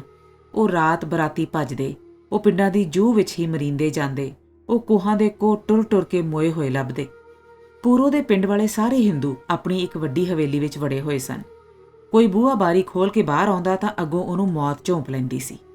ਆਂਦੇ ਸਨ, ਹਵੇਲੀ ਵਿੱਚ ਉਹਨਾਂ ਨੇ ਦਾਣਾ ਫੱਕਾ ਜੋੜਿਆ ਹੋਇਆ ਸੀ। ਕੋਈ ਹਿੰਦੂ ਬਾਹਰ ਵੇਂਦਾ ਨਹੀਂ ਸੀ, ਕੋਈ ਉਹਨਾਂ ਦੀ ਜ਼ਨਾਨੀ ਬਾਹਰ ਵੱਲ ਝਾਕਦੀ ਨਹੀਂ ਸੀ। ਪੂਰੋ ਦੇ ਪਿੰਡ ਵਿੱਚ ਨਿਰੇ ਮੁਸਲਮਾਨ ਰਹਿ ਗਏ ਸਨ। ਹਿੰਦੂ ਪਿੰਡ ਵਿੱਚ ਡੱਕੇ ਹੋਏ ਜਾਨਵਰਾਂ ਵਾਂਗ ਹਵੇਲੀ ਵਿੱਚ ਪਏ ਹੋਏ ਸਨ। ਇੱਕ ਦਿਹਾੜੇ ਉਹਦੇ ਪਿੰਡ ਵਾਲਿਆਂ ਨੇ ਹਵੇਲੀ ਉੱਤੇ ਰਲ ਕੇ ਹਮਲਾ ਕੀਤਾ। ਉਹਨਾਂ ਨੇ ਠਾਨੀ ਸੀ ਕਿ ਉਹ ਹਵੇਲੀ ਵਾਲਿਆਂ ਦੇ ਤੋਹ ਉਡਾ ਦੇਣਗੇ। ਉਹਨਾਂ ਨੇ ਬੰਦ ਘਰਾਂ ਦੇ ਜੰਦਰੇ ਮਰੋੜ ਛੱਡੇ ਸਨ। ਉਹਨਾਂ ਨੇ ਵੱਖੋ-ਵੱਖ ਘਰ ਦੀ ਮਾਲਕੀ ਮਿੱਥ ਲਈ ਸੀ। ਕਦੇ ਕੋਈ ਰਾਤ ਬਰਾਤੀ ਹਵੇਲੀ ਤੋਂ ਲੰਘਦਾ, ਪੂਰੋ ਪਿੰਡ ਵਿੱਚ ਪਈ ਹੋਈ ਉਹਦੀ ਲਾਸ਼ ਵੇਖ ਲੈਂਦੀ। ਇੱਕ ਦਿਹਾੜੇ ਕਿਵੇਂ ਨਾ ਕਿਵੇਂ ਉਹਨਾਂ ਨੇ ਹਵੇਲੀ ਦੇ ਬੂਹੇ ਬਾਰੀਆਂ ਉੱਤੇ ਤੇਲ ਪਾ ਲਿਆ ਸੀ। ਤੇਲ ਨਾਲ ਭਿੱਜੀਆਂ ਹੋਈਆਂ ਬਾਰੀਆਂ ਨੂੰ ਉਹਨਾਂ ਨੇ ਚਵਾਤੀ ਲਾ ਲਈ ਸੀ ਜਦੋਂ ਹਿੰਦੂ ਮਿਲਟਰੀ ਦੇ ਟਰੱਕ ਉਹਨਾਂ ਦੇ ਪਿੰਡ ਵਿੱਚ ਆ ਗਏ। ਹਵੇਲੀ ਦੇ ਅੰਦਰੋਂ ਅੱਗ ਦੇ ਲਾਂਬਿਆਂ ਜਿਹੜੀਆਂ ਹੀ ਉੱਚੀਆਂ ਚੀਕਾਂ ਪਈਆਂ ਨਿਕਲਦੀਆਂ ਸਨ ਜਦੋਂ ਮਿਲਟਰੀ ਨੇ ਅੱਗ ਬੁਝਾਈ, ਜਦੋਂ ਮਿਲਟਰੀ ਨੇ ਅੰਦਰੋਂ ਲੋਕੀ ਕੱਢੇ। ਹੌਂਕਦੇ ਤੇ ਧੁਖਦੇ ਲੋਕੀ ਉਹਨਾਂ ਨੇ ਲਾਰੀਆਂ ਵਿੱਚ ਬਿਠਾ ਲਏ। ਉਹਨਾਂ ਨੇ 3 ਅੱਧੇ ਸੜੇ ਹੋਏ ਬੰਦਿਆਂ ਨੂੰ ਕੱਢਿਆ ਜਿਨ੍ਹਾਂ ਦੇ ਪਿੰਡੇ ਵਿੱਚੋਂ ਚਰਬੀ ਪਈ ਵਗਦੀ ਸੀ, ਜਿਨ੍ਹਾਂ ਦਾ ਮਾਸ ਅੱਗ ਵਿੱਚ ਭੁੱਜ ਕੇ ਹੱਡੀਆਂ ਨਾਲੋਂ ਵੱਖਰਾ ਲਮਕਦਾ ਪਿਆ ਸੀ। ਅਰਕਾਂ ਤੇ ਗੋਡਿਆਂ ਤੋਂ ਜਿਨ੍ਹਾਂ ਦਾ ਅੰਦਰਲਾ ਪਿੰਜਰ ਬਾਹਰ ਨੂੰ ਨਿਕਲਿਆ ਹੋਇਆ ਸੀ। ਲਾਰੀਆਂ ਵਿੱਚ ਲੋਕਾਂ ਦੇ ਬਹਿੰਦਿਆਂ ਬਹਿੰਦਿਆਂ ਹੀ ਉਹਨਾਂ ਤ੍ਰਿਵਾਂ ਨੇ ਜਾਨ ਤੋੜ ਦਿੱਤੀ ਸੀ। ਉਹਨਾਂ ਦੀਆਂ ਲਾਸ਼ਾਂ ਨੂੰ ਉੱਥੇ ਹੀ ਭੁੰਜੇ ਸੁੱਟ ਕੇ ਲਾਰੀਆਂ ਤੁਰ ਪਈਆਂ ਸਨ। ਉਹਨਾਂ ਦੇ ਘਰ ਵਾਲੇ ਚੀਕਦੇ ਰਹਿ ਗਏ ਸਨ, ਪਰ ਮਿਲਟਰੀ ਕੋਲ ਉਹਨਾਂ ਨੂੰ ਸਾੜਨ ਫੂਕਣ ਦਾ ਵੇਲ ਨਹੀਂ ਸੀ। ਪੂਰੋ ਹੋਰਾਂ ਦਾ ਪਿੰਡ ਸਖਣਾ ਹੋ ਗਿਆ ਸੀ। ਪਰਾਈ ਕੌਮ ਦਾ ਕੋਈ ਵੀ ਬੰਦਾ ਬਾਕੀ ਨਹੀਂ ਸੀ ਰਿਹਾ। ਸਿਰਫ 3 ਸੜੀਆਂ ਹੋਈਆਂ ਲਾਸ਼ਾਂ ਹਵੇਲੀ ਦੇ ਅੱਗੇ ਪਈਆਂ ਹੋਈਆਂ ਸਨ, ਜਿਨ੍ਹਾਂ ਦੇ ਪਿੰਜਰਾਂ ਉੱਤੇ ਰਹੇ ਹੋਏ ਮਾਸ ਨੂੰ 2 ਦਿਨਾਂ ਵਿੱਚ ਹੀ ਪਿੰਡ ਦੇ ਕੁੱਤਿਆਂ ਕਾਵਾਂ ਨੇ ਲਾ ਲਿਆ ਸੀ। ਪਿੰਜਰ ਦੇ ਪਿੰਜਰ ਅਜੇ ਵੀ ਅੱਧੀ ਸੜੀ ਹੋਈ ਹਵੇਲੀ ਦੇ ਸਾਹਮਣੇ ਪਏ ਹੋਏ ਸਨ। ਪੂਰੋ ਦੀਆਂ ਦੋਵਾਂ ਅੱਖਾਂ ਵਿੱਚ ਜਿਵੇਂ ਕਿਸੇ ਨੇ ਸ਼ੀਸ਼ੇ ਦੀਆਂ ਕੰਕਰਾਂ ਪਾ ਦਿੱਤੀਆਂ ਹੋਣ। ਇੱਕ ਦਿਨ ਪੂਰੋ ਨੇ ਤੱਕਿਆ, 10-12 ਮਨਚਲੇ ਜਿਹੇ ਮੁੰਡੇ ਇੱਕ ਨੰਗੀ ਜਵਾਨ ਕੁੜੀ ਨੂੰ ਆਪਣੇ ਅੱਗੇ ਲਾ ਕੇ ਦੋਹਾਂ ਹੱਥਾਂ ਨਾਲ ਢੋਲ ਢਮੱਕੇ ਵਜਾਉਂਦੇ ਉਹਦੇ ਪਿੰਡ ਕੋਲੋਂ ਲੰਘ ਗਏ ਸਨ। ਪਤਾ ਨਹੀਂ ਕਿਹੜੇ ਪਿੰਡੋਂ ਆਏ ਤੇ ਕਿਹੜੇ ਪਿੰਡ ਚੱਲੇ ਸਨ। ਪੂਰੋ ਨੂੰ ਇਹੋ ਹੀ ਲੱਗਦਾ ਜਿਵੇਂ ਇਸ ਦੁਨੀਆ ਵਿੱਚ ਜਿਉਣਾ ਹੀ ਹਰਾਮ ਏ, ਇਸ ਜੱਗ ਵਿੱਚ ਧੀ ਦਾ ਜੰਮਣਾ ਹੀ ਹਰਾਮ ਏ। ਉਸੇ ਸ਼ਾਮ ਨੂੰ ਪੂਰੋ ਨੇ ਗੰਨਿਆਂ ਦੇ ਖੇਤ ਵਿੱਚ ਲੁਕੀ ਹੋਈ ਇੱਕ ਜਵਾਨ ਕੁੜੀ ਤੱਕੀ, ਜਿਹਨੂੰ ਰਾਤ ਦੇ ਘੁੱਪ ਹਨੇਰੇ ਵਿੱਚ ਉਹ ਆਪਣੇ ਘਰ ਲੈ ਆਈ। ਉਸ ਕੁੜੀ ਨੇ ਪੂਰੋ ਨੂੰ ਦੱਸਿਆ ਕਿ ਨਾਲ ਦੇ ਪਿੰਡ ਵਿੱਚ ਇੱਕ ਕੈਂਪ ਬਣਿਆ ਸੀ, ਜਿੱਥੇ ਪਿੰਡ ਦੇ ਹਿੰਦੂ ਇਕੱਠੇ ਹੋ ਕੇ ਆਪਣੀ ਵਾਰ ਪਏ ਉਡੀਕਦੇ ਸਨ ਕਿ ਮਿਲਟਰੀ ਉਹਨਾਂ ਨੂੰ ਇੱਥੋਂ ਕੱਢ ਕੇ ਪਰਲੇ ਪਾਸੇ ਹਿੰਦੁਸਤਾਨ ਲੈ ਜਾਏਗੀ। ਇਸ ਪਾਸੇ ਦੀ ਫੌਜ ਕੈਂਪ ਦੀ ਰਾਖੀ ਕਰਦੀ ਸੀ, ਪਰ ਰੋਜ਼ ਰਾਤ ਨੂੰ ਕੁਝ ਮੁਸਲਮਾਨ ਆ ਕੇ ਚੋਰੀ ਛੱਪੀ ਕੈਂਪ ਦੀਆਂ ਜਵਾਨ ਕੁੜੀਆਂ ਚੁਣ ਕੇ ਲੈ ਜਾਂਦੇ ਸਨ ਤੇ ਦੂਸਰੀ ਭਲਕ ਸਵੇਰ ਸਾਰ ਵਾਪਸ ਛੱਡ ਜਾਂਦੇ ਸਨ। ਉਸ ਕੁੜੀ ਨੇ ਪੂਰੋ ਨੂੰ ਦੱਸਿਆ ਕਿ ਪੂਰੀਆਂ 9 ਰਾਤਾਂ ਹੋ ਗਈਆਂ ਸਨ ਉਸ ਨੂੰ ਰੋਜ਼ ਰਾਤੀ ਨਵੇਂ ਤੋਂ ਨਵੇਂ ਲੋਕਾਂ ਦੇ ਘਰ ਵਿੱਚ ਜਾਣਾ ਪੈਂਦਾ ਸੀ। ਅੱਜ ਤੋਂ ਪਿਛਲੀ ਰਾਤ ਉਹ ਕਿਵੇਂ ਨਾ ਕਿਵੇਂ ਆਪਣੇ ਲਿਜਾਣ ਵਾਲੇ ਨੂੰ ਧੋਖਾ ਦੇ ਕੇ ਨੱਸ ਆਈ ਸੀ। ਨੱਸਦੀ ਉਹ ਇਸ ਪਿੰਡ ਆ ਪਹੁੰਚੀ ਸੀ। ਜਦੋਂ ਸਵੇਰ ਦਾ ਚਾਨਣ ਫੁੱਟ ਪਿਆ ਸੀ, ਉਹਨੂੰ ਪਤਾ ਨਹੀਂ ਸੀ ਲੱਗਦਾ ਉਹ ਕਿੱਥੇ ਜਾਵੇ। ਉਹ ਦਿਨ ਦਾ ਸਾਰਾ ਵੇਲਾ ਕਮਾਦ ਵਿੱਚ ਦੜ ਵੱਟ ਕੇ ਭੁੱਖੀ ਪਈ ਰਹੀ ਸੀ। ਪੂਰੋ ਸੁਣ ਕੇ ਬੌਂਤਰ ਗਈ ਸੀ। ਉਸ ਕੋਲੋਂ ਸੁਣਨਾ ਹੁੰਦਾ, ਉਸ ਕੋਲੋਂ ਮੰਨਣਾ ਹੁੰਦਾ। ਪੂਰੋ ਨੇ ਕੁੜੀ ਨੂੰ ਪਿਛਲੇ ਅੰਦਰ ਪਾ ਲਿਆ। ਉਸ ਅੰਦਰ ਉਹਨਾਂ ਦੀ ਕਣਕ ਪਈ ਹੋਈ ਸੀ, ਮੱਝ ਦਾ ਵੰਡ ਵੜੇਵਾ ਪਿਆ ਹੋਇਆ ਸੀ। ਦੂਸਰੇ ਦਿਹਾੜੇ 2 ਬੰਦੇ ਭੌਂਦੇ ਆਏ। ਸਾਰੇ ਪਿੰਡ ਕੋਲੋਂ ਉਹਨਾਂ ਨੇ ਪੜਤਾਲਿਆ ਕਿ ਕਿਸੇ ਨੇ ਇੱਕ ਕੁੜੀ ਤੱਕੀ ਏ। ਉਹ ਪਿੰਡ ਦੇ ਵਿਹੜਿਆਂ ਛੇੜਿਆਂ ਵਿੱਚ ਵੀ ਤਾਕ ਝਾਕ ਗਏ, ਪਰ ਕੁੜੀ ਦੀ ਸੂਹ ਕਿਸੇ ਨੂੰ ਨਾ ਲੱਭੀ। ਪੂਰੋ ਨੂੰ ਪਤਾ ਨਹੀਂ ਸੀ ਲੱਗਦਾ ਕਿ ਹੁਣ ਵੀ ਇਸ ਧਰਤੀ ਵਿੱਚੋਂ ਕਣਕ ਦੇ ਉਸੇ ਤਰ੍ਹਾਂ ਸੁਨਹਿਰੀ ਸਿੱਟੇ ਨਿਕਲਣਗੇ ਜਿਸ ਧਰਤੀ ਦੇ ਹੋਂਠਾਂ ਉੱਤੇ ਮਨੁੱਖਾਂ ਦਾ ਲਹੂ ਜੰਮ ਗਿਆ ਹੋਇਆ ਸੀ। ਕੀ ਇਸ ਧਰਤੀ ਉੱਤੇ ਮੱਕੀ ਦੇ ਸਿੱਟਿਆਂ ਵਿੱਚੋਂ ਉਸੇ ਤਰ੍ਹਾਂ ਖੁਸ਼ਬੂ ਨਿਕਲੇਗੀ ਜਿਸ ਦੀਆਂ ਵੱਟਾਂ ਉੱਤੇ ਮੁਰਦੇ ਪਏ ਸੜਦੇ ਸਨ? ਕੀ ਇਹ ਤਰੀਮਤਾਂ ਇਹਨਾਂ ਮਰਦਾਂ ਵਾਸਤੇ ਫਿਰ ਵੀ ਪੁੱਤਰ ਜੰਮਣਗੀਆਂ ਜਿਨ੍ਹਾਂ ਨੇ ਇਹਨਾਂ ਤਰੀਮਤਾਂ ਦੀਆਂ ਆਪਣੀਆਂ ਤਰੀਮਤਾਂ ਭੈਣਾਂ ਨੂੰ ਇਸੇ ਤਰ੍ਹਾਂ ਰੋਲਿਆ ਸੀ? ਪੂਰੋ ਦੇ ਪਿੰਡ ਅੱਗੇ ਇੱਕ ਲੰਘਦਾ ਕਾਫਲਾ ਆਇਆ। ਲੋਕੀ ਹੇੜਾਂ ਦੇ ਹੇੜ ਪੈਦਲ ਪਏ ਤੁਰਦੇ ਸਨ। ਲੋਕਾਂ ਨੇ ਇੱਕ ਗੱਡੇ ਵਿੱਚ ਬਾਲਾਂ ਦੇ ਬਾਲ ਤੁੜੇ ਹੋਏ ਸਨ। ਥੋੜੇ ਜਿਹੇ ਸਿਪਾਹੀ ਲੋਕਾਂ ਦੇ ਅੱਗੇ ਸਨ, ਕੁਝ ਲੋਕਾਂ ਦੇ ਪਿੱਛੇ ਸਨ। ਲੋਕਾਂ ਦੀਆਂ ਅੱਖਾਂ ਲੱਥੀਆਂ ਹੋਈਆਂ ਸਨ। ਰਾਵਾਂ ਦਾ ਘੱਟਾ ਉੱਡ ਕੇ ਭੈੜੀ ਕਿਸਮਤ ਵਾਂਗਣ ਉਹਨਾਂ ਦੇ ਮੂੰਹ ਸਿਰ ਉੱਤੇ ਪਿਆ ਹੋਇਆ ਸੀ। ਕਾਫਲੇ ਨੂੰ ਉਹ ਰਾਤ ਪੂਰੋ ਹੋਰਾਂ ਦੇ ਪਿੰਡ ਆਈ। ਪੂਰੋ ਦਾ ਜੀ ਥਾਵੇਂ ਨਾ ਪਵੇ। ਪੂਰੋ ਨੂੰ ਇੱਕੋ ਗੱਲ ਸੁਝੇ ਕਿ ਸੜਕ ਰੱਤੋਵਾਲ ਵੱਲੋਂ ਆਉਂਦੀ ਏ। ਕਾਫਲੇ ਵਿੱਚ ਜ਼ਰੂਰੀ ਉਹਦਾ ਰਾਮਚੰਦ ਹੋਣਾ ਹੈ। ਇੱਕ ਆਖਰੀ ਮੇਲਾ, ਬਸ ਇੱਕ ਵਾਰੀ, ਆਖਰੀ ਵਾਰੀ। ਉਸ ਤੋਂ ਬਾਅਦ ਕਦੇ ਉਸ ਨੂੰ ਉਸਦੇ ਪਿੰਡ ਦੀ ਵਾਹ ਨਹੀਂ ਸੀ ਆਉਣੀ। ਕਾਫਲੇ ਵਾਲੇ ਬਚੇ ਖੁਚੇ ਗਹਿਣੇ ਤੇ ਰੁਪਈਏ ਦੇ ਕੇ ਰਾਹ ਦੇ ਪਿੰਡਾਂ ਕੋਲੋਂ ਅੰਨਦਾਣਾ ਮੁੱਲ ਲੈਂਦੇ ਸਨ। ਪਿੰਡਾਂ ਵਿੱਚੋਂ ਕੁਝ ਮਰਦ ਤਰੀਮਤਾਂ ਜਾ ਕੇ ਉਹਨਾਂ ਨਾਲ ਸੌਦਾ ਕਰ ਲੈਂਦੇ ਸਨ ਤੇ ਪਹਿਰੇ ਵਾਲੇ ਸਿਪਾਹੀਆਂ ਦੀ ਦੇਖ-ਰੇਖ ਵਿੱਚ ਸੋਨੇ ਦੇ ਭਾਅ ਆਪਣਾ ਮੱਕੀ ਬਾਜਰਾ ਵੇਚ ਲੈਂਦੇ ਸਨ। ਇਸੇ ਭੱਜ ਪੂਰੋ ਨੇ ਕਾਫਲੇ ਉੱਤੇ ਨਜ਼ਰ ਮਾਰੀ। ਪੂਰੋ ਨੇ ਕਾਫਲੇ ਵਿੱਚ ਬੈਠੇ ਹੋਏ ਰਾਮਚੰਦ ਨੂੰ ਵੇਖਿਆ। ਰਾਮਚੰਦ ਨੇ ਰੱਤੋਵਾਲ ਦੀਆਂ ਪੈਲੀਆਂ ਵਿੱਚ ਖਲੋਤੀ ਅਥਰੂਆਂ ਨਾਲ ਭਿੱਜੇ ਹੋਏ ਮੂੰਹ ਵਾਲੀ ਪੂਰੋ ਦਾ ਮੂੰਹ ਪਛਾਣਿਆ। ਰੱਤੋਵਾਲ ਦੀਆਂ ਪੈਲੀਆਂ ਵਿੱਚ ਪੂਰੋ ਦਾ ਮੂੰਹ ਪੂਰੋ ਦੇ ਡੁੱਲਦੇ ਗੱਚ ਨੇ ਬੰਨਿਆ ਹੋਇਆ ਸੀ ਤੇ ਅੱਜ ਪੂਰੋ ਦਾ ਮੂੰਹ ਕੋਲ ਖਲੋਤੇ ਪਹਿਰੇ ਦੇ ਸਿਪਾਹੀਆਂ ਨੇ ਬੰਨਿਆ ਹੋਇਆ ਸੀ। ਪੂਰੋ ਕੁਝ ਕਹਿ ਨਾ ਸਕੀ। ਤੁਹਾਨੂੰ ਅੰਨਦਾਣਾ ਲੋੜੀਂਦਾ ਹੋਵੇਗਾ। ਫੇਰ ਪੂਰੋ ਨੇ ਰਾਮਚੰਦ ਵੱਲ ਮੂੰਹ ਕਰਕੇ ਆਖਿਆ। ਹਾਂ, ਰਾਮਚੰਦ ਦੀ ਅੱਖ ਪੂਰੋ ਦੇ ਮੂੰਹ ਤੋਂ ਪਰਾਂ ਨਹੀਂ ਸੀ ਹੁੰਦੀ। ਸ਼ਾਇਦ ਅਜੇ ਵੀ ਉਹ ਪਛਾਣਦਾ ਪਿਆ ਸੀ। ਚੰਗਾ, ਮੁੱਲ ਤਿਆਰ ਰੱਖਣਾ, ਮੈਂ ਰਾਤੀ ਅਪੜਾ ਜਾਵਾਂਗੀ। ਕੋਲ ਖਲੋਤੇ ਹੋਏ ਸਿਪਾਹੀ ਵੱਲ ਵੇਖ ਕੇ ਪੂਰੋ ਨੇ ਰਾਮਚੰਦ ਵੱਲ ਵੇਖਿਆ ਤੇ ਮੁੜ ਆਈ। ਪੂਰੋ ਨੇ ਰਸ਼ੀਦੇ ਨੂੰ ਕਿਹਾ ਕਿ ਘਰ ਵਿੱਚ ਛੁਪੀ ਹੋਈ ਕੁੜੀ ਨੂੰ ਉਹਨੇ ਕਾਫਲੇ ਵਿੱਚ ਰਲਾਣਾ ਸੀ ਤੇ ਪੂਰੋ ਆਟੇ ਤੇ ਮਿੱਟੀ ਦੇ ਕੁੱਜੇ ਵਿੱਚ ਪਏ ਹੋਏ ਘਿਓ ਦੀ ਗੰਢ ਬੰਨ੍ਹ ਕੇ ਤੇ ਕੁੜੀ ਨੂੰ ਨਾਲ ਲੈ ਕੇ ਰਾਤ ਦੇ ਹਨੇਰੇ ਵਿੱਚ ਸੁੱਤੇ ਪਏ ਕਾਫਲੇ ਵੱਲ ਚਲੀ ਗਈ। ਸਾਰੀ ਦਿਹਾੜ ਤੁਰ ਕੇ ਲੋਕੀ ਤਰੁੱਟੇ ਪਏ ਸਨ। ਹਰ ਵੇਲੇ ਦਾ ਖਤਰਾ ਭਾਵੇਂ ਉਹਨਾਂ ਦੇ ਸਿਰ ਉੱਤੇ ਚਾਮ ਚਿੱਠਾਂ ਵਾਂਗੂ ਲਟਕਦਾ ਪਿਆ ਸੀ, ਪਰ ਫਿਰ ਵੀ ਲੋਕੀ ਘੋੜੇ ਵੇਚ ਕੇ ਸੁੱਤੇ ਪਏ ਸਨ। ਮੈਂ ਰਾਤੀ ਅਪੜਾ ਜਾਵਾਂਗੀ, ਮੈਂ ਰਾਤੀ ਅਪੜਾ ਜਾਵਾਂਗੀ। ਰਾਮਚੰਦ ਦੇ ਕੰਨਾਂ ਵਿੱਚ ਪੂਰੋ ਦੀ ਆਵਾਜ਼ ਤਰਕਾਲਾਂ ਵੇਲੇ ਦੀ ਪਈ ਗੂੰਜਦੀ ਸੀ। ਰਾਮਚੰਦ ਰਾਤ ਦੇ ਸੁੰਨ ਹਨੇਰੇ ਵਿੱਚ ਕਿਸੇ ਦੇ ਪੈਰਾਂ ਦੀਆਂ ਬਿੜਕਾਂ ਪਿਆ ਲੈਂਦਾ ਸੀ। ਪਹਿਰੇ ਦੇ ਸਿਪਾਹੀ ਫਿਰ ਤੁਰ ਕੇ ਪਹਿਰਾ ਪਈ ਦਿੰਦੇ ਸਨ ਜਦੋਂ ਪੂਰੋ ਪੱਬਾਂ ਦੇ ਭਾਰ ਤੁਰ ਕੇ ਕਾਫਲੇ ਵਿੱਚ ਆ ਰਲੀ। ਰਾਮਚੰਦ ਦੇ ਅੱਗੇ ਉਹਨੇ ਸਿਰ ਦੀ ਗੰਢ ਰੱਖੀ ਤੇ ਨਾਲ ਕੁੜੀ ਨੂੰ ਬਿਠਾ ਦਿੱਤਾ। ਤੂੰ ਪੂਰੋ ਹੀ ਹੈ ਨਾ? ਰਾਮਚੰਦ ਨੇ ਅੱਜ ਵੀ ਰੱਤੋਵਾਲ ਦੀਆਂ ਪੈਲੀਆਂ ਵਾਲਾ ਸਵਾਲ ਕੀਤਾ। ਅਜੇ ਵੀ ਕੁਝ ਪੁੱਛਣਾ ਬਾਕੀ ਏ? ਅੱਜ ਪੂਰੋ ਨੇ ਇੱਕ ਨਿਹੋਰੇ ਨਾਲ ਆਖਿਆ। ਇਹ ਪੂਰੋ ਦੀ ਸਾਰੀ ਜ਼ਿੰਦਗੀ ਵਿੱਚ ਉਹਦੇ ਨਾਲ ਪਹਿਲਾ ਤੇ ਅਖੀਰੀ ਉਲਾਂਭਾ ਸੀ। ਰਾਮਚੰਦ ਨੇ ਸਿਰ ਨੀਵਾਂ ਪਾ ਲਿਆ। ਮੇਰੇ ਮਾਂ-ਪਿਓ ਦੀ ਕੋਈ ਖਬਰ? ਪੂਰੋ ਨੇ ਇੱਕ ਸਾਹ ਭਰ ਕੇ ਪੁੱਛਿਆ। ਉਹ ਤੇ ਜਦੋਂ ਦਾ ਵਿਆਹ ਕਰਕੇ ਗਏ ਨੇ ਮੁੜ ਨਹੀਂ ਪਰਤੇ। ਪਰ ਰਾਮਚੰਦ ਕਹਿੰਦਾ ਖਲੋ ਗਿਆ। ਵਿਆਹ? ਕਿਸ ਦਾ ਵਿਆਹ? ਪੂਰੋ ਨੂੰ ਸਮਝ ਨਹੀਂ ਸੀ ਪਈ। ਤੇਰੇ ਗਵਾਚ ਜਾਣ ਪਿੱਛੋਂ ਉਹਨਾਂ ਨੇ ਚੁਪਾਤੇ ਇੱਕ ਰਾਤ ਤੇਰੀ ਛੋਟੀ ਭੈਣ ਨਾਲ ਮੇਰੀਆਂ ਲਾਵਾਂ ਦਿੱਤੀਆਂ ਤੇ ਤੇਰੇ ਭਰਾ ਨਾਲ ਮੇਰੀ ਭੈਣ ਦੀਆਂ ਲਾਵਾਂ ਹੋਈਆਂ। ਉਦੋਂ ਦੇ ਉਹ ਪਿੰਡ ਨਹੀਂ ਪਰਤੇ। ਅੱਜ ਕੱਲ੍ਹ ਵੀ ਸਿਆਮ ਰਹਿੰਦੇ ਨੇ। ਪਰ ਰਾਮਚੰਦ ਫੇਰ ਕਹਿੰਦਾ ਰੁਕ ਗਿਆ। ਮੇਰੀ ਭੈਣ ਤਾਂ ਤੇ ਉਹ ਵੀ ਕਾਫਲੇ ਵਿੱਚ ਹੋਣੀ ਹੈ। ਪੂਰੋ ਵਾਸਤੇ ਰਾਮਚੰਦ ਨਾਲ ਆਪਣੀ ਭੈਣ ਦੇ ਵਿਆਹ ਦੀ ਖਬਰ ਬਿਲਕੁਲ ਨਵੀਂ ਸੀ। ਨਹੀਂ, ਪਿਛਲੇ ਦਿਨਾਂ ਵਿੱਚ ਤੇਰਾ ਭਰਾ ਆਇਆ ਸੀ। ਉਹ ਆਪਣੀ ਤੀਵੀਂ ਨੂੰ ਪੇਕੇ ਛੱਡ ਗਿਆ ਸੀ ਤੇ ਭੈਣ ਨੂੰ ਪੇਕੇ ਲੈ ਗਿਆ ਸੀ। ਜੇ ਉਹ ਇੱਥੇ ਹੁੰਦੀ ਤਾਂ ਉਹ ਵੀ। ਰਾਮਚੰਦ ਦੀਆਂ ਅੱਖਾਂ ਵਿੱਚੋਂ ਛਮ-ਛਮ ਅਥਰੂ ਟਹਿ ਪਏ। ਉਹ ਵੀ? ਕੀ ਹੋਇਆ ਏ ਉਹਨੂੰ? ਪੂਰੋ ਨੂੰ ਸਮਝ ਨਹੀਂ ਸੀ ਪਈ। ਪਤਾ ਨਹੀਂ ਲੱਗਾ ਕਿਹੜੇ ਵੇਲੇ ਮੇਰੀ ਭੈਣ ਚੁੱਕੀ ਗਈ ਏ। ਘਰੋਂ ਨਿਕਲਣ ਲੱਗਿਆ ਨਾਲ ਸੀ। ਮੈਂ ਬੁੱਢੀ ਮਾਂ ਨੂੰ ਪਿੱਠ ਤੇ ਚੁੱਕ ਕੇ ਕਾਫਲੇ ਵਿੱਚ ਰਲਿਆ ਵਾਂ। ਉਹ ਮੇਰੇ ਪਿੱਛੇ ਲੱਗੀ ਆਉਂਦੀ ਸੀ ਪਰ ਕਾਫਲੇ ਵਿੱਚ ਹੈ ਹੀ ਨਹੀਂ। ਰਾਮਚੰਦ ਨੇ ਉੱਚੇ ਨਿਕਲਦੇ ਸਾਹ ਨੂੰ ਰੋਕ ਕੇ ਆਖਿਆ। ਰਾਮਚੰਦ ਦੀਆਂ ਭੁੱਬਾਂ ਨਿਕਲ ਰਹੀਆਂ ਸਨ ਪਰ ਉਹਨੇ ਆਪਣੀ ਪੱਗ ਦਾ ਲੜ ਆਪਣੇ ਮੂੰਹ ਵਿੱਚ ਪਾ ਲਿਆ। ਮੇਰੀ ਮਾਂ ਪਿੱਟ ਕੇ ਨੀਲੀ ਹੋ ਗਈ ਏ, ਰਾਮਚੰਦ ਨੇ ਕਿਹਾ। ਪੂਰੋ ਦੀਆਂ ਆਂਦਰਾਂ ਇੱਕ ਵਲੇਟ ਖਾ ਕੇ ਇਕੱਠੀਆਂ ਹੋ ਗਈਆਂ। ਕਿਤੇ ਪਤਾ ਕਰੀ ਜੇ ਕੋਈ ਸੂਹ ਲੱਗ ਜਾਏ। ਖੌਰੇ ਮਰ ਗਈ ਏ ਕਿ ਜਿਉਂਦੀ? ਰਾਮਚੰਦ ਨੇ ਅਖੀਰੀ ਵਾਹ ਨਾਲ ਆਖਿਆ। ਆਂਦਰਾਂ ਵਿੱਚੋਂ ਉੱਠਦੀ ਪੀੜ ਨਾਲ ਪੂਰੋ ਕੋਲੋਂ ਬੋਲ ਨਾ ਹੋਇਆ। ਲਾਜੋ ਸ਼ਾਇਦ ਉਹਦਾ ਨਾਂ ਏ। ਪੂਰੋ ਨੂੰ ਪੁਰਾਣੀ ਯਾਦ ਆਈ। ਆਪਣੀ ਮੰਗਣੀ ਵੇਲੇ ਉਹਨੇ ਆਪਣੇ ਭਰਾ ਦੀ ਮੰਗੇਤਰ ਦਾ ਨਾਂ ਸੁਣਿਆ ਸੀ। ਆਹੋ, ਉਹਦੀ ਬਾਂਹ ਉੱਤੇ ਵੀ ਉਹਦਾ ਨਾਂ ਖੁਣਿਆ ਹੋਇਆ ਏ। ਰਾਮਚੰਦ ਦੱਸਦਾ ਪਿਆ ਸੀ। ਸਿਪਾਹੀ ਉਂਝੇ ਦੇ ਉਂਝ ਪਹਿਰਾ ਪਏ ਦਿੰਦੇ ਸਨ।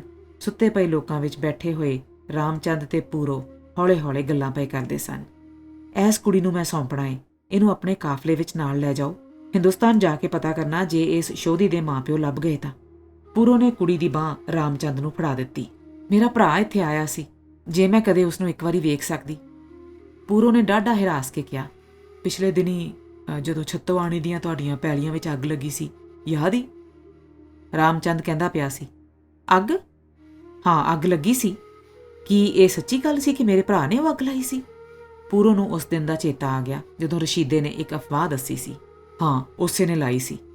ਤੇਰਾ ਤੇ ਉਹਨੂੰ ਪਤਾ ਨਹੀਂ ਸੀ ਕਿ ਕਿੱਥੇ ਰਹਿਣੀ ਹੈ। ਉਹਨੇ ਗੁੱਸੇ ਵਿੱਚ ਆ ਕੇ ਰਸ਼ੀਦੇ ਦੀਆਂ ਪੈਲੀਆਂ ਫੂਕ ਛੱਡੀਆਂ। ਪੂਰੋ ਨੂੰ ਇੱਕ ਹਿਰਖ ਆਇਆ। ਉਹਦਾ ਭਰਾ ਹੁਣ ਜਵਾਨ ਹੋ ਗਿਆ ਸੀ। ਉਹਦੇ ਦਿਲ ਵਿੱਚ ਭੈਣ ਦਾ ਬਦਲਾ ਜਾਗਦਾ ਪਿਆ ਸੀ। ਉਹਦੇ ਦਿਲ ਵਿੱਚ ਭੈਣ ਦੀ ਯਾਦ ਵਸਦੀ ਸੀ। ਨਾਲ ਹੀ ਪੂਰੋ ਨੂੰ ਸੱਜਰੀ ਹੋਣੀ ਚੇਤੇ ਆ ਗਈ। ਉਹਦੇ ਭਰਾ ਦੀ ਵਹੁਟੀ ਖੜੀਚ ਗਈ ਸੀ। ਕਿਸੇ ਨੇ ਜ਼ੋਰੀ ਚੁੱਕ ਲਈ ਸੀ। ਪਤਾ ਨਹੀਂ ਕਿਹੜੇ ਹਾਲ ਵਿੱਚ ਸੀ। ਉਹਦੇ ਰਾਮਚੰਦ ਦੀ ਭੈਣ। ਮੈਨੂੰ ਸੱਕੜ ਵਾਲੀ ਇੱਕ ਚਿੱਠੀ ਪਾਵਿਆ ਜੇ। ਆਪਣਾ ਪਤਾ ਲਿਖਿਆ ਜੇ ਕੁਝ ਲਾਜੋ ਦਾ ਪਤਾ ਲੱਗਾ ਤਾਂ ਮੈਂ ਲਿਖ ਘੱਲਾਂਗੀ, ਪੂਰੋ ਕਹਿਣ ਲੱਗੀ। ਰਾਤ ਦਾ ਹਨੇਰਾ ਪਤਲਾ ਹੁੰਦਾ ਜਾਂਦਾ ਸੀ। ਸਿਪਾਹੀ ਕਾਫਲੇ ਵਾਲਿਆਂ ਨੂੰ ਜਗਾਉਣ ਲੱਗ ਪਏ ਸਨ। ਕਾਫਲੇ ਨੇ ਪੰਧ ਪੈਣਾ ਸੀ। ਪੂਰੋ ਉੱਠ ਖਲੋਤੀ। ਪੂਰੋ ਨੇ ਦੋਵੇਂ ਹੱਥ ਰਾਮਚੰਦ ਅੱਗੇ ਜੋੜੇ। ਪੂਰੋ ਕੋਲੋਂ ਕੁਝ ਬੋਲ ਨਾ ਹੋਇਆ। ਖਲੋਤੀ ਹੋਈ ਪੂਰੋ ਨੇ ਕਾਫਲੇ ਤੋਂ ਬਾਹਰ ਪੈਰ ਕੱਢਿਆ ਸੀ ਕਿ ਇੱਕ ਸਿਪਾਹੀ ਨੇ ਉਹਦੇ ਅੱਗੇ ਲਾਠੀ ਤਾਣ ਲਈ। ਤੂੰ ਕੌਣ ਏ? ਕਿੱਥੇ ਚੱਲੀ ਏ? ਮੈਂ ਦਾਣੇ ਵੇਚਣ ਆਈ ਸਾਂ। ਕਿੰਨੇ ਤੋਂ ਵੇਚੇ ਨਹੀਂ? ਪੈਸੇ ਵਿਖਾ, ਸਿਪਾਹੀ ਨੇ ਜ਼ੋਰ ਨਾਲ ਪੁੱਛਿਆ। ਪੂਰੋ ਨੇ ਬੁੱਕਲ ਵਿੱਚ ਹੱਥ ਕਰਕੇ ਆਪਣੀ ਚਾਂਦੀ ਦੀ ਬਾਂਕ ਲਾ ਲਈ ਤੇ ਸਿਪਾਹੀ ਨੂੰ ਵਿਖਾ ਕੇ ਪੂਰੋ ਨੇ ਝੱਬਦੇ ਪਿੰਡ ਵੱਲ ਪੈਣ ਦੀ ਕੀਤੀ। ਪਤਾ ਨਹੀਂ ਸਿਪਾਹੀ ਨੇ ਇਹ ਗੱਲ ਸੋਚੀ ਕਿ ਨਹੀਂ ਕਿ ਹਿੰਦੂ ਲੋਕ ਚਾਂਦੀ ਦੇ ਗਹਿਣੇ ਘੱਟ ਵੱਧ ਹੀ ਪਾਉਂਦੇ ਨੇ। ਇਹਨੇ ਦਾਣਿਆਂ ਦੇ ਬਦਲੇ ਚਾਂਦੀ ਦੀ ਬਾਂਕ ਕਿਹਦੇ ਕੋਲੋਂ ਲਈ?